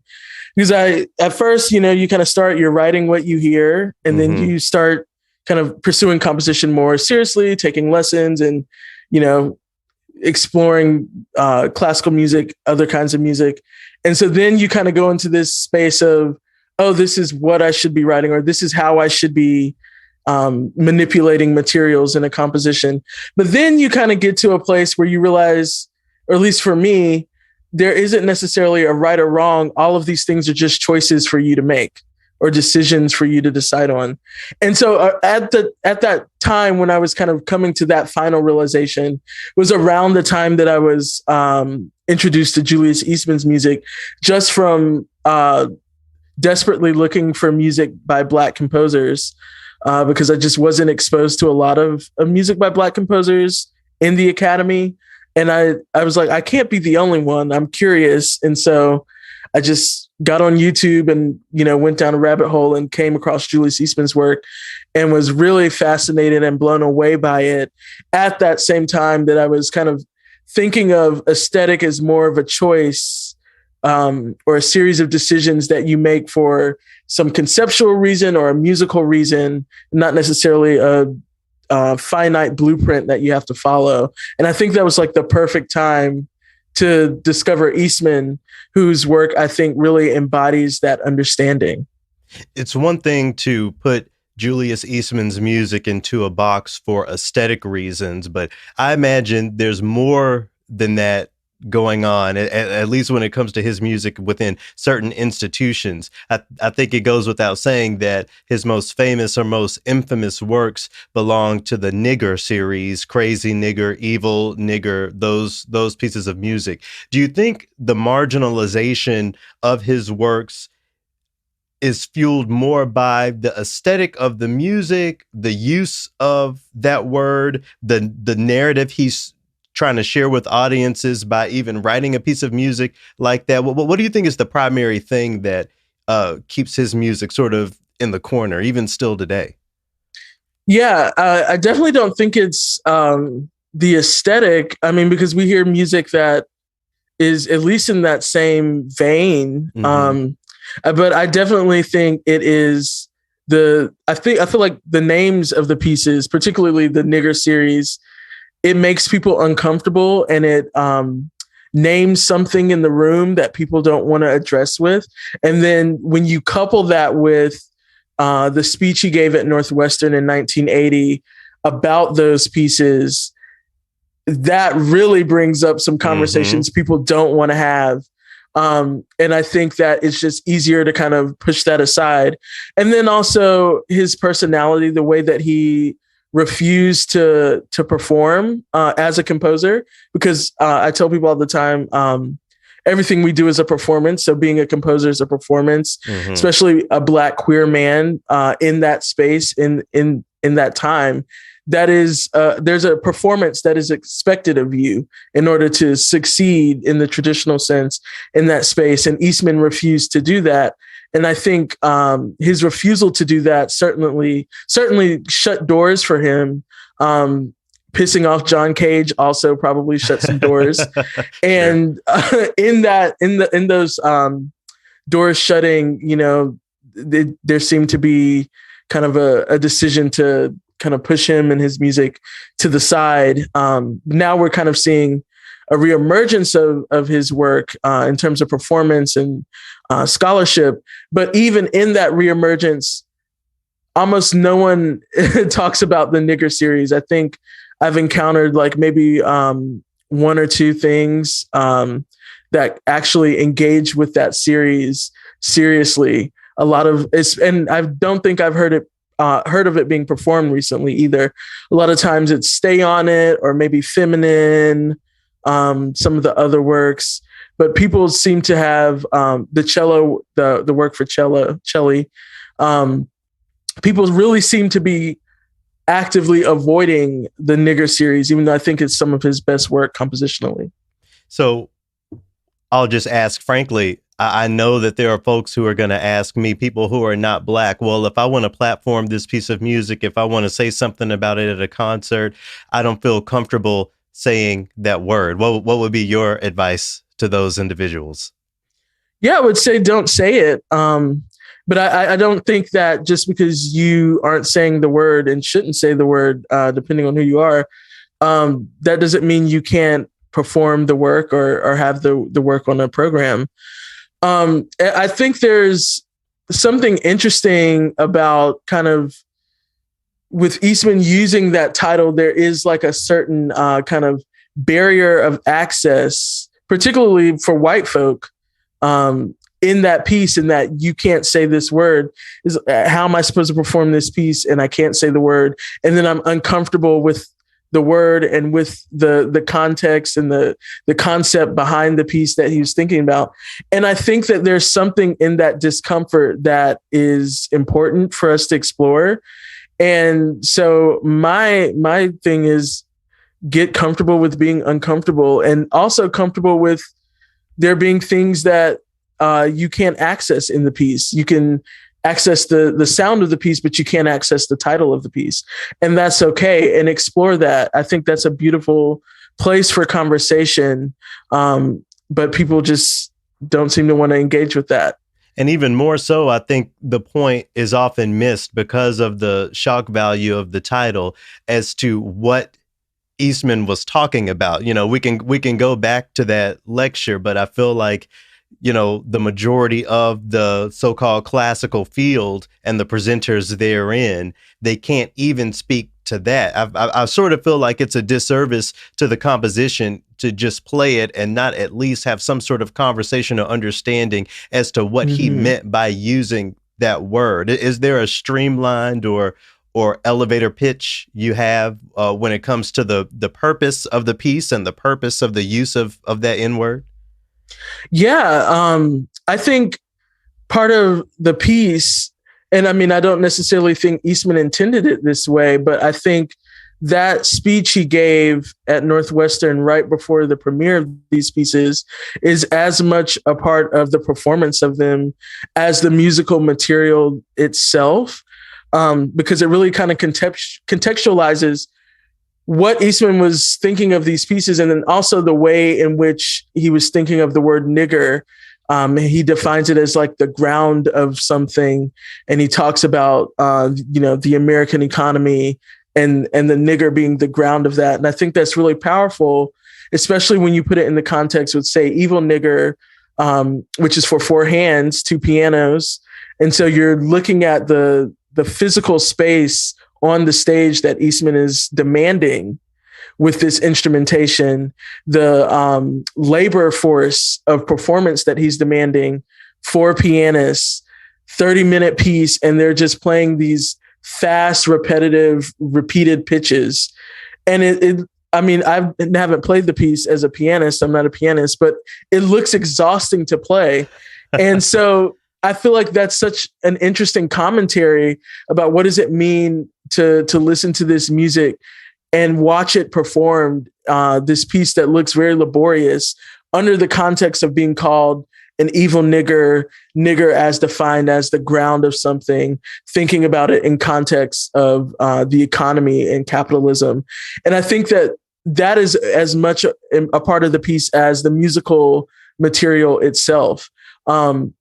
Something that I've seen that's really powerful is the Otolith group did a video that features the piece, and it's bookended by these 2 readings of that speech that Eastman gave. And each reading is kind of done dramatically in a different way to kind of contextualize the music itself differently. at the beginning of the video, and then at the end when you hear the reading of the speech again in this kind of different dramatic tint. And really fascinating work. And I think that an approach like that to the performance of these pieces is really interesting and fascinating, and really kind of challenges the audience to really think about the musical material, think about what Eastman was trying to say in a way that is more than just, oh, this is like a very compelling piece of music to listen to. Mm-hmm. And you did mention other pieces by Eastman. So, to sort of get us into the final leg of this conversation, I wonder what you think about the aversion to that piece of music and the relative comfort with pieces like Feminine, and what that says about creating art at the intersection of marginalized race and marginalized gender. It seems like there are so many perspectives that are missing if one of those ingredients is missing. Yeah, I think that just speaks to, in general, an ease that people have, and not just in music. I think just generally speaking in society, people seem, to a certain extent, seem to have more ease in discussing gender marginalization to an extent within a binary concept. So specifically, thinking about womanhood or femininity as a marginalization, people seem more comfortable comparatively having those conversations than conversations about race, or conversations where you're looking at multiple intersections of identity, or even conversations about gender that extend past a binary. Mm-hmm. And so I think that people just seem to have an easier time dealing with that. And I wonder if the same rings true for Gay Gorilla. I'm not sure how much that sure. piece is being performed, but I wonder if that too is also one that seems to be being performed more often. The one I see performed most often is Stay On It, which doesn't, well, it sort of deals with some of that stuff, but it's easy to compartmentalize that part of the piece. For example, if you don't include the poem that goes with the piece, then it's just this kind of indeterminate piece that you can play. And you don't have to kind of deal with any of that stuff. You can just deal with the music. And I think that people are just afraid to deal with things beyond the music. And then I think some people mean well and think that the best way to approach music by someone like Julius Eastman is, oh, well, let's just deal with the music like we would with Brahms or whoever else. But I think that that's really a disservice, and really kind of speaks to this kind of idea that seems to float around in the music field, that anything that addresses something beyond the sound of the music itself is secondary or less than, or any music that requires that or demands the audience to engage with something outside of the sound is a piece that is less than and is not kind of up to the standard of where classical music should be. And so I think that that's something we have to push back against too, in order to peel back the layers and grow into this deeper understanding of the work of Eastman and also the work of other people as well. Yeah. I mean, because the sound is the culture. You mentioned Brahms. He just didn't write a set of dances. He wrote a set of Hungarian dances. And exactly. That is very significant. And that plays a role into what people hear and how we rehearse it and all of those things. But, moving back to you as a composer, as a music creator, as we continue to stack all of these intersections, Blackness, womanhood, folks with queer identities, different abilities, disability, all as we stack those things on top of each other, is it possible for a composer to be neutral or apolitical? Do you consider the music you create, considering the ecosystem that we live in, as neutral or apolitical or whatever, what word we're looking for here? Yeah, I don't think it's possible to be apolitical. your intent as a composer may not be some sort of overt political message, but the fact that you, whoever you are, showing up in the world in whatever way that you do, are writing a piece of music is political in some way. For me, as a Black woman, even if I'm writing a piece, I could be writing a piece about the flowers outside of my home. But the fact that I am writing, as a Black woman, I'm writing a classical piece of music or a contemporary piece of music for instrumentalists is a political statement in itself. Also looking at, who has the time and the resources to sit around all day and write music. Not everyone is fortunate enough to do that. And that is a political statement. The fact that some people have the means to write music and other people do not, in terms of time and the finances to not have to be working another job or something like that in the time in which you're writing music. So I think that we really should get away from this idea that there's apolitical music, because it doesn't exist, not in our society. And then going back to what you were saying about Brahms, it's not as if these masterwork composers that people kind of love to hearken back to weren't doing these things as well. This is not something new. It's just taking a different face because we're in a different time in society. And so I just always find it really odd when people insist on, oh, well, music is not political or shouldn't be political. And I think that if we engaged with that, if we stop denying that, that would then help the issues we have in terms of diversity. When people ask, well, why don't we have a diverse set of applicants for our DMA program? Well, your inability to see music as political is preventing us from allowing a diverse group of people to start in 5th grade, for example.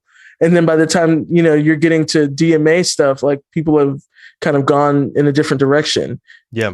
Yeah. You've kind of answered the question I was going to ask you next, but I'll ask it anyway. When we're seeing across many fields, including music, a refocusing on not only marginalized race and identity, but marginalized gender and those things together. So as music schools, political institutions, whatever, continue to focus more on platforming and celebrating Black women, what are they getting wrong? What are they not understanding? We still see a field where most of the women who are being engaged are white, after all.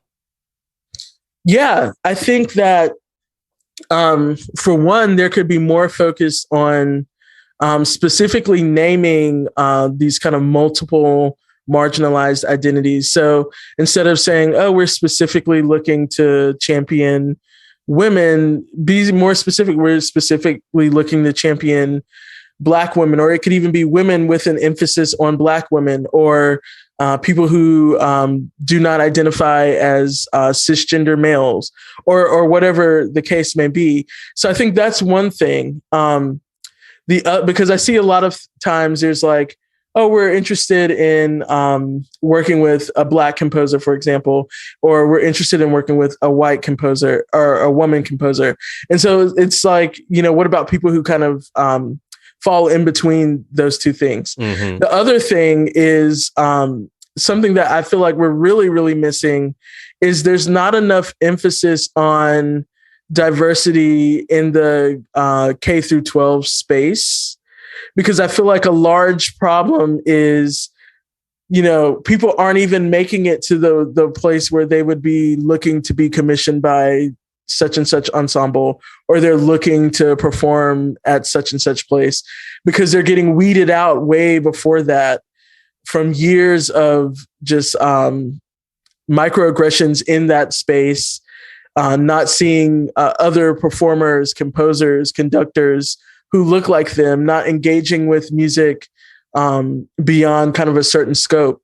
So I think that that's the other thing too. How are we targeting our diversity efforts towards younger students, and not just in, oh, we'll give you an opportunity to perform, but we'll give you the tools you need to move further if that's something you're interested in, whether it be like instruments, lessons, things like that. And then also caring for the space that we're asking people to enter into. A lot of times you'll encounter something where people are looking to work with Black composers, for example, or Black performers. And that's great. But then they get in that space and it's a very toxic, very negative space full of microaggressions. And it's like, well, I don't even want to be in this space. So does it matter that you're kind of giving me an opportunity? So I think that that's the next step that we need to really focus on, is how can we curate spaces that are welcoming to people once they get there? And a big part of that is also expanding what we are considering as viable music in these spaces. And that can be aesthetically, that can be in terms of genre, that can be in terms of kind of the demands of the piece. Are we open to improvisation? How are we classifying improvisation versus indeterminacy, for example, which is a very racialized kind of dividing line, in my opinion. So there's a lot of other things kind of at play that we aren't really focusing on. In my experience, I've seen people mostly focus on just getting people in the room, which is a good first step, but no one wants to be in a room that's toxic, you know? So how are we like curating the room itself so that when we get people in the room, it's a place they want to stay. It's a place where they feel like they have a say and they're not just, they're supposed to be, oh, thank you so much for letting me in. Can they actually have a say on what's going on, what pieces they're performing, how they're composing the music? Like, do they have a say in that, or should they just be thankful they're there? And so I think we have to investigate that too. So to the funders, curators, gatekeepers who don't have toxic spaces, spaces that you may be interested in engaging, how can they commission you? How can they find you and platform what you're doing? Yeah, they can reach out to me via email at BRITT, at BrittanyJGreen.com, and also my website, which is BrittanyJGreen.com as well. So to loop this all the way back around to the conversation we were having about band and, considering the way that it conditioned so many of our ears toward more contemporary aesthetics from the beginning, how can we do the same for today's audiences? There are a lot of people who, are, maybe even Black folks who are curious about what goes on in the concert hall. They may be able to sit through a Beethoven symphony, but not necessarily sit through a Brittany Green composition in the same way with, that same familiarity when it comes to just general aesthetic. What do you think we need to do to sort of shift general audiences toward a more contemporary sound when they consider so-called classical spaces? Yeah, I think just being more open to the space itself being different. I feel like a lot of kind of hesitancy people have is kind of the cultural norms once you walk into a concert hall, and then compound that with, I'm also hearing a contemporary piece and I'm not quite sure sonically what's going on and how to react. So I think just being open to having music performed in different venues, or having more relaxed kind of concert series. Something that I find really, really nice is kind of lecture concerts where people get a chance to engage with the performer or the composer or both, have conversations about the music. And it doesn't have to be a long, like hour length lecture, but even if it's just like a 5-minute kind of introduction to the piece, I find that helps contextualize the music that people are about to hear. And they tend to appreciate it more because they kind of have a roadmap to help them navigate that.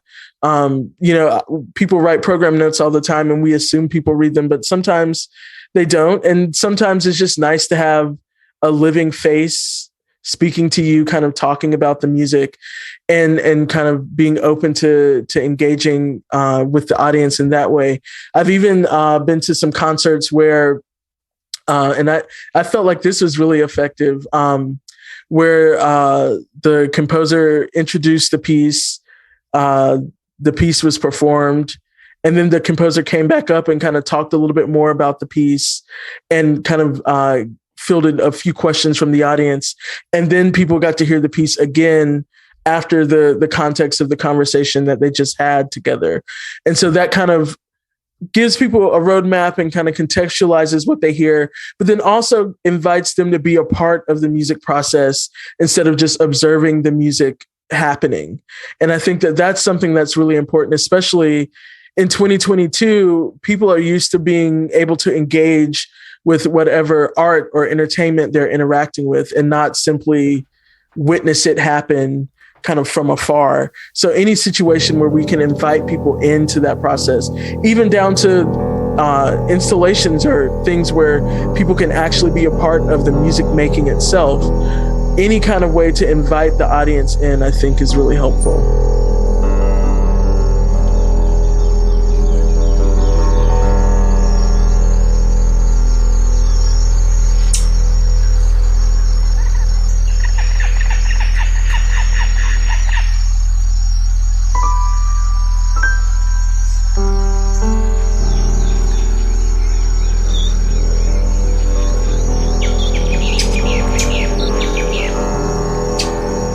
Composition there by Brittany J. Green called Blue Dream. So Scott, in addition to hearing the instruments and different electronic sounds, where we're mixing all sorts of things, and as much as people might try to challenge that aspect, the electronic aspect of music within classical, you can even go back to Respighi. I believe it's either I think it's Fountains of Rome. In the third movement of that, there's a cue for bird sounds, like the recording of bird. I think that's Fountains of Rome. So even back in the European catalog, in the so-called traditional catalog, you have examples of that, and we have composers out here like Brittany J. Green, taking that concept and taking it to the next level and really engaging something more contemporary. So I just think it's really cool to be able to have that music and to have these living composers with this living perspective on the art form to share. And, something else I think that could be offered in this time where people are looking for musical peace and that sort of thing. One thing I wanted to throw at you, Brittany and I talked about program notes. I love to ask living composers about program notes because the opinions vary across the board, as they should. I just like to get different people's opinions. One of the things that Brittany said to that point was that to some extent, you have to play to your audience if you want to make some sort of connection with them. So, program notes can be a means for your audience to have some sort of perspective and to understand. Working in the radio field, as you begin to see, hopefully, your playlists expanded and more contemporary sounds coming through, what do you feel like you need from artists to get something across to audiences to help their message be heard by the millions of people you're speaking to? Yeah, something beyond just where you went to school and where you grew up. And all so, that. So your bio is cute, but right. What I want to know is, what were you thinking when the light bulb went on for this piece of music? What led you to that? Was it a person? Did you see a certain landscape? Was there something on TV that sparked something from history? I feel like I'm left mainly with these new recordings that are coming out with pieces that I haven't heard before. I need to know those things because there isn't the website to go to or the jacket notes or anything like you're talking about that you like to use. And some people will argue that, well, there wasn't a process, or this wasn't the product of emotion. I just sat down and wrote something, and this is what happened. That's a story too. That is how the piece of music was born. So I'm with you. I'm with you. That's the job of the curator, is to make it relevant somehow. So if that was the answer that I got in that instance, I would immediately start building out, like, what it's like this time when you hit this point of the winter. Come on, giving us the breaks. I wish I had some bed music ready for you. Bed music ready for you. No, but I would immediately start trying to frame it that way. Like, how you get when it's still too cold for you to go out and do the things you really want to do, but you're sick of looking at the person next to you, waking up with that same breath, you're just through. Well, that's what this composer said he was thinking about, or she was thinking about, or they were thinking about. Yeah. So that is something, that's a thread to grab onto. But yeah, if you could tell me, if you could just write down something about that day, about what was on your mind. Yeah. Who were you thinking about? And, with all of that said, I will also affirm the music creators, the composers who don't feel obliged to tell a story. So what my responsibility is then, I would feel, is to listen to that and tell the audience, well, this is, how this makes me, or this is what it makes me think about, or whatever. So see for yourself. The composer left it open for you. So sure. I affirm that side of it as well. But I am about offering audiences some sort of context. So to that, as we get into this fourth movement, I want to share another Brittany J. Green composition, and I'll actually read what she has here. This piece is called Portraits for Piano. She says, Portraits is a 5-movement piano suite. Movements are based on a series of poems by Bessie Irene that depict people we all know. So as you listen to this, think about a person you know. See who it reminds you of, and we'll take a listen as we get into the fourth movement of this opus of trilogy.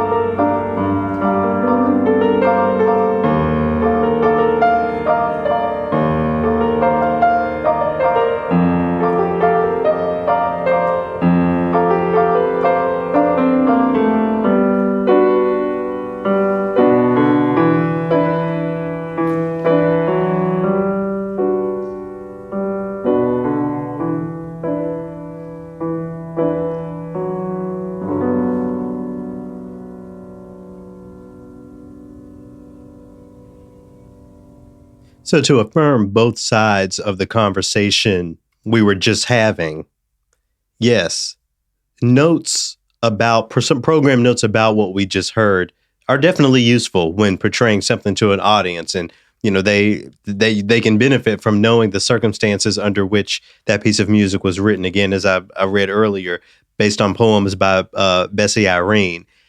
And from that music we just heard, you can spin a yarn. You can talk about something or someone that reminds you of. So, both of those things can be true, right? Sure. Yeah. All right. Well, we're here in the fourth movement. There are a couple things that I just want to make sure that I speak to.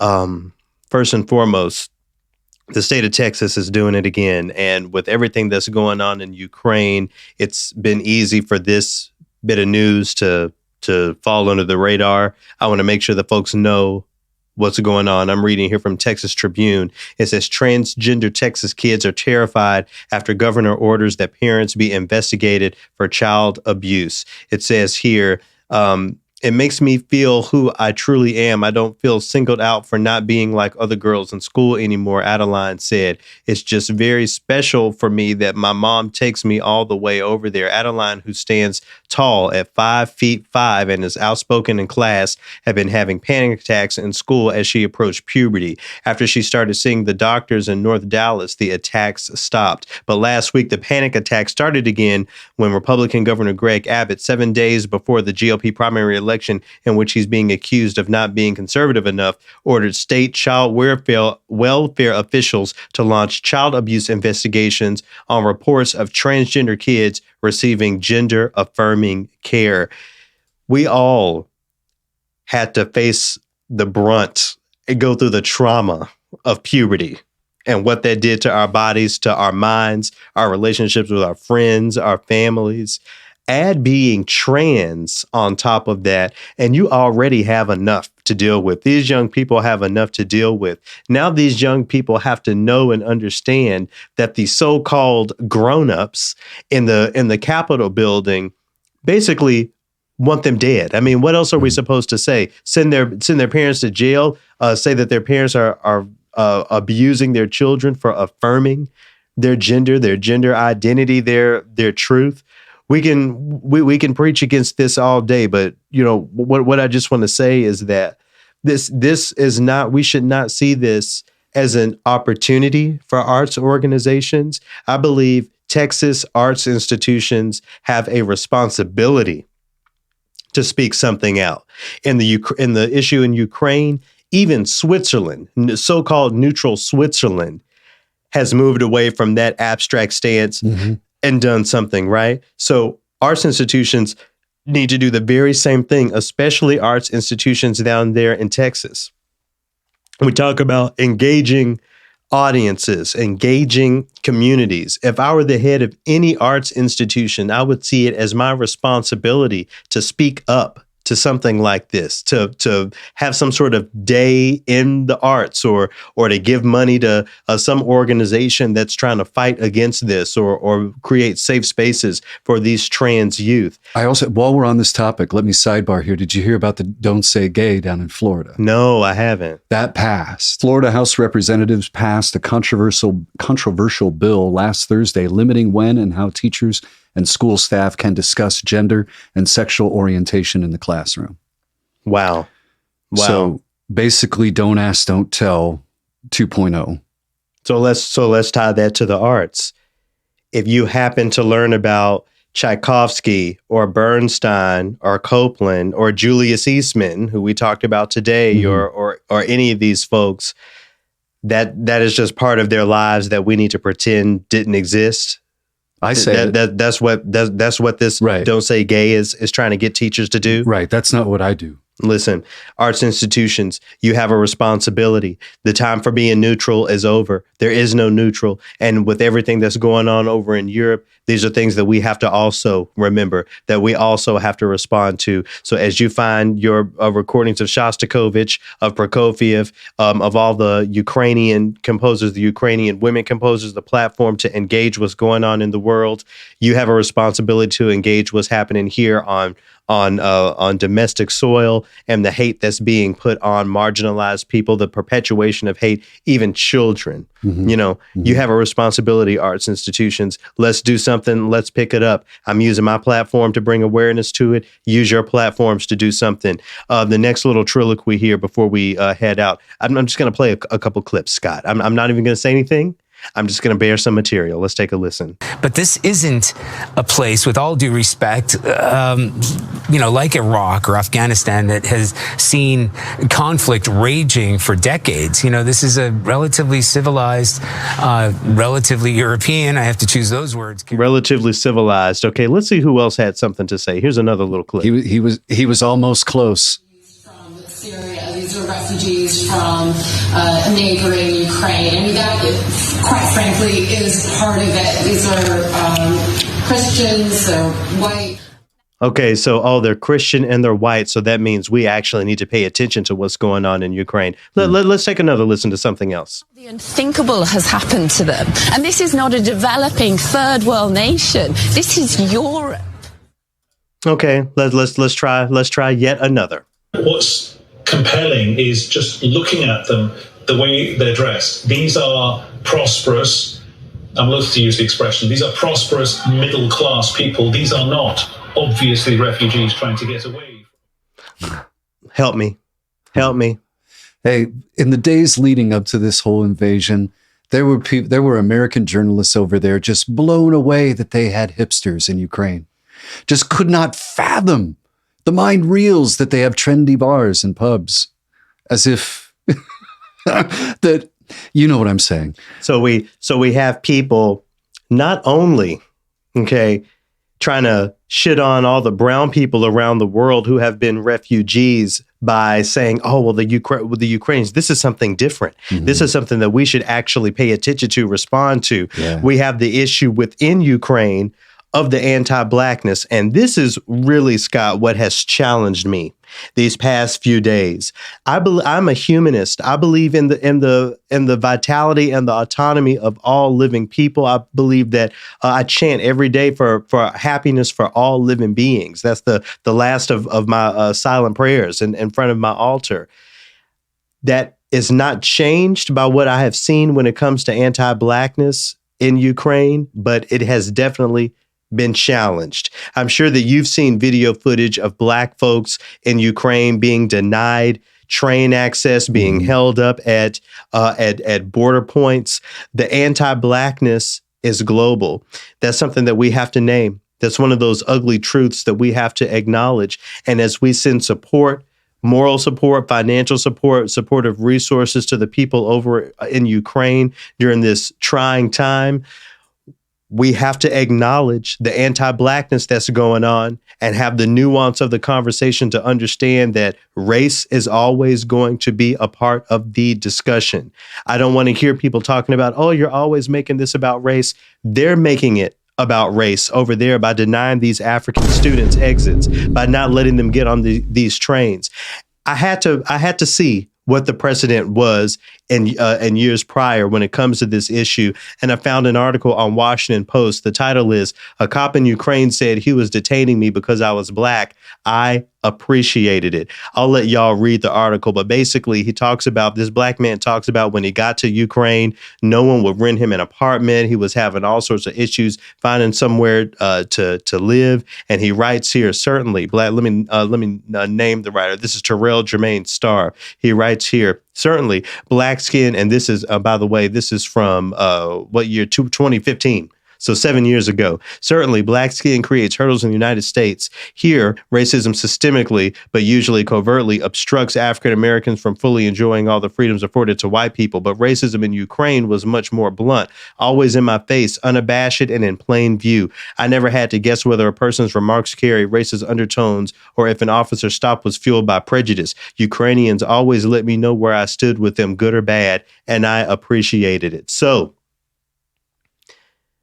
as I offer support to Ukrainian people, I also challenge us all to acknowledge and fight against the anti-Black racism that exists over there in that country so that we can become better in all ways, in more ways than one.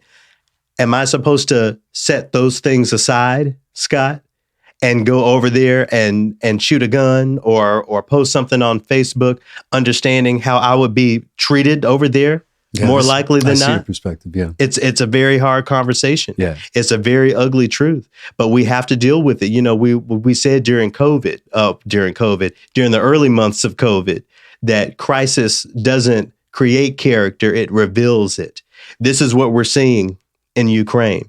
I hope that folks understand that as we talk about those deeply embedded racist structures that we're seeing manifest in crisis, there are other ways that racism branches out, including in music, that conditioning that we're seeing in these reporters, the way that they report this story, that pro-white conditioning, the racism we're seeing even within Ukraine as their country is being invaded. I mean, you have time to be anti-Black and your country is being invaded. That's something different. And that's something that I have to meditate on because it really, really challenges me. Those things manifest in many, many ways, including musically.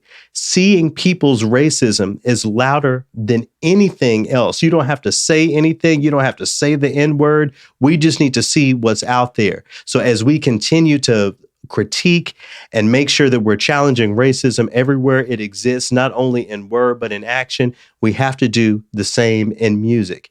Not letting Black folks on the train, denying them access X, Y, and Z looks a lot like denying access to certain classical spaces, to saying that something is not classical, it does not deserve to be nominated for this thing, or X, Y, and Z, we shouldn't put it in this genre. All of those things tie back to that anti-Blackness that is global. Prayers to Ukraine, prayers to the diaspora, and prayers to everyone who is trying to figure out how to understand this situation in a better way, in a more nuanced way, and in a way that's actually going to be consequential. Prayers for us all. See you next week.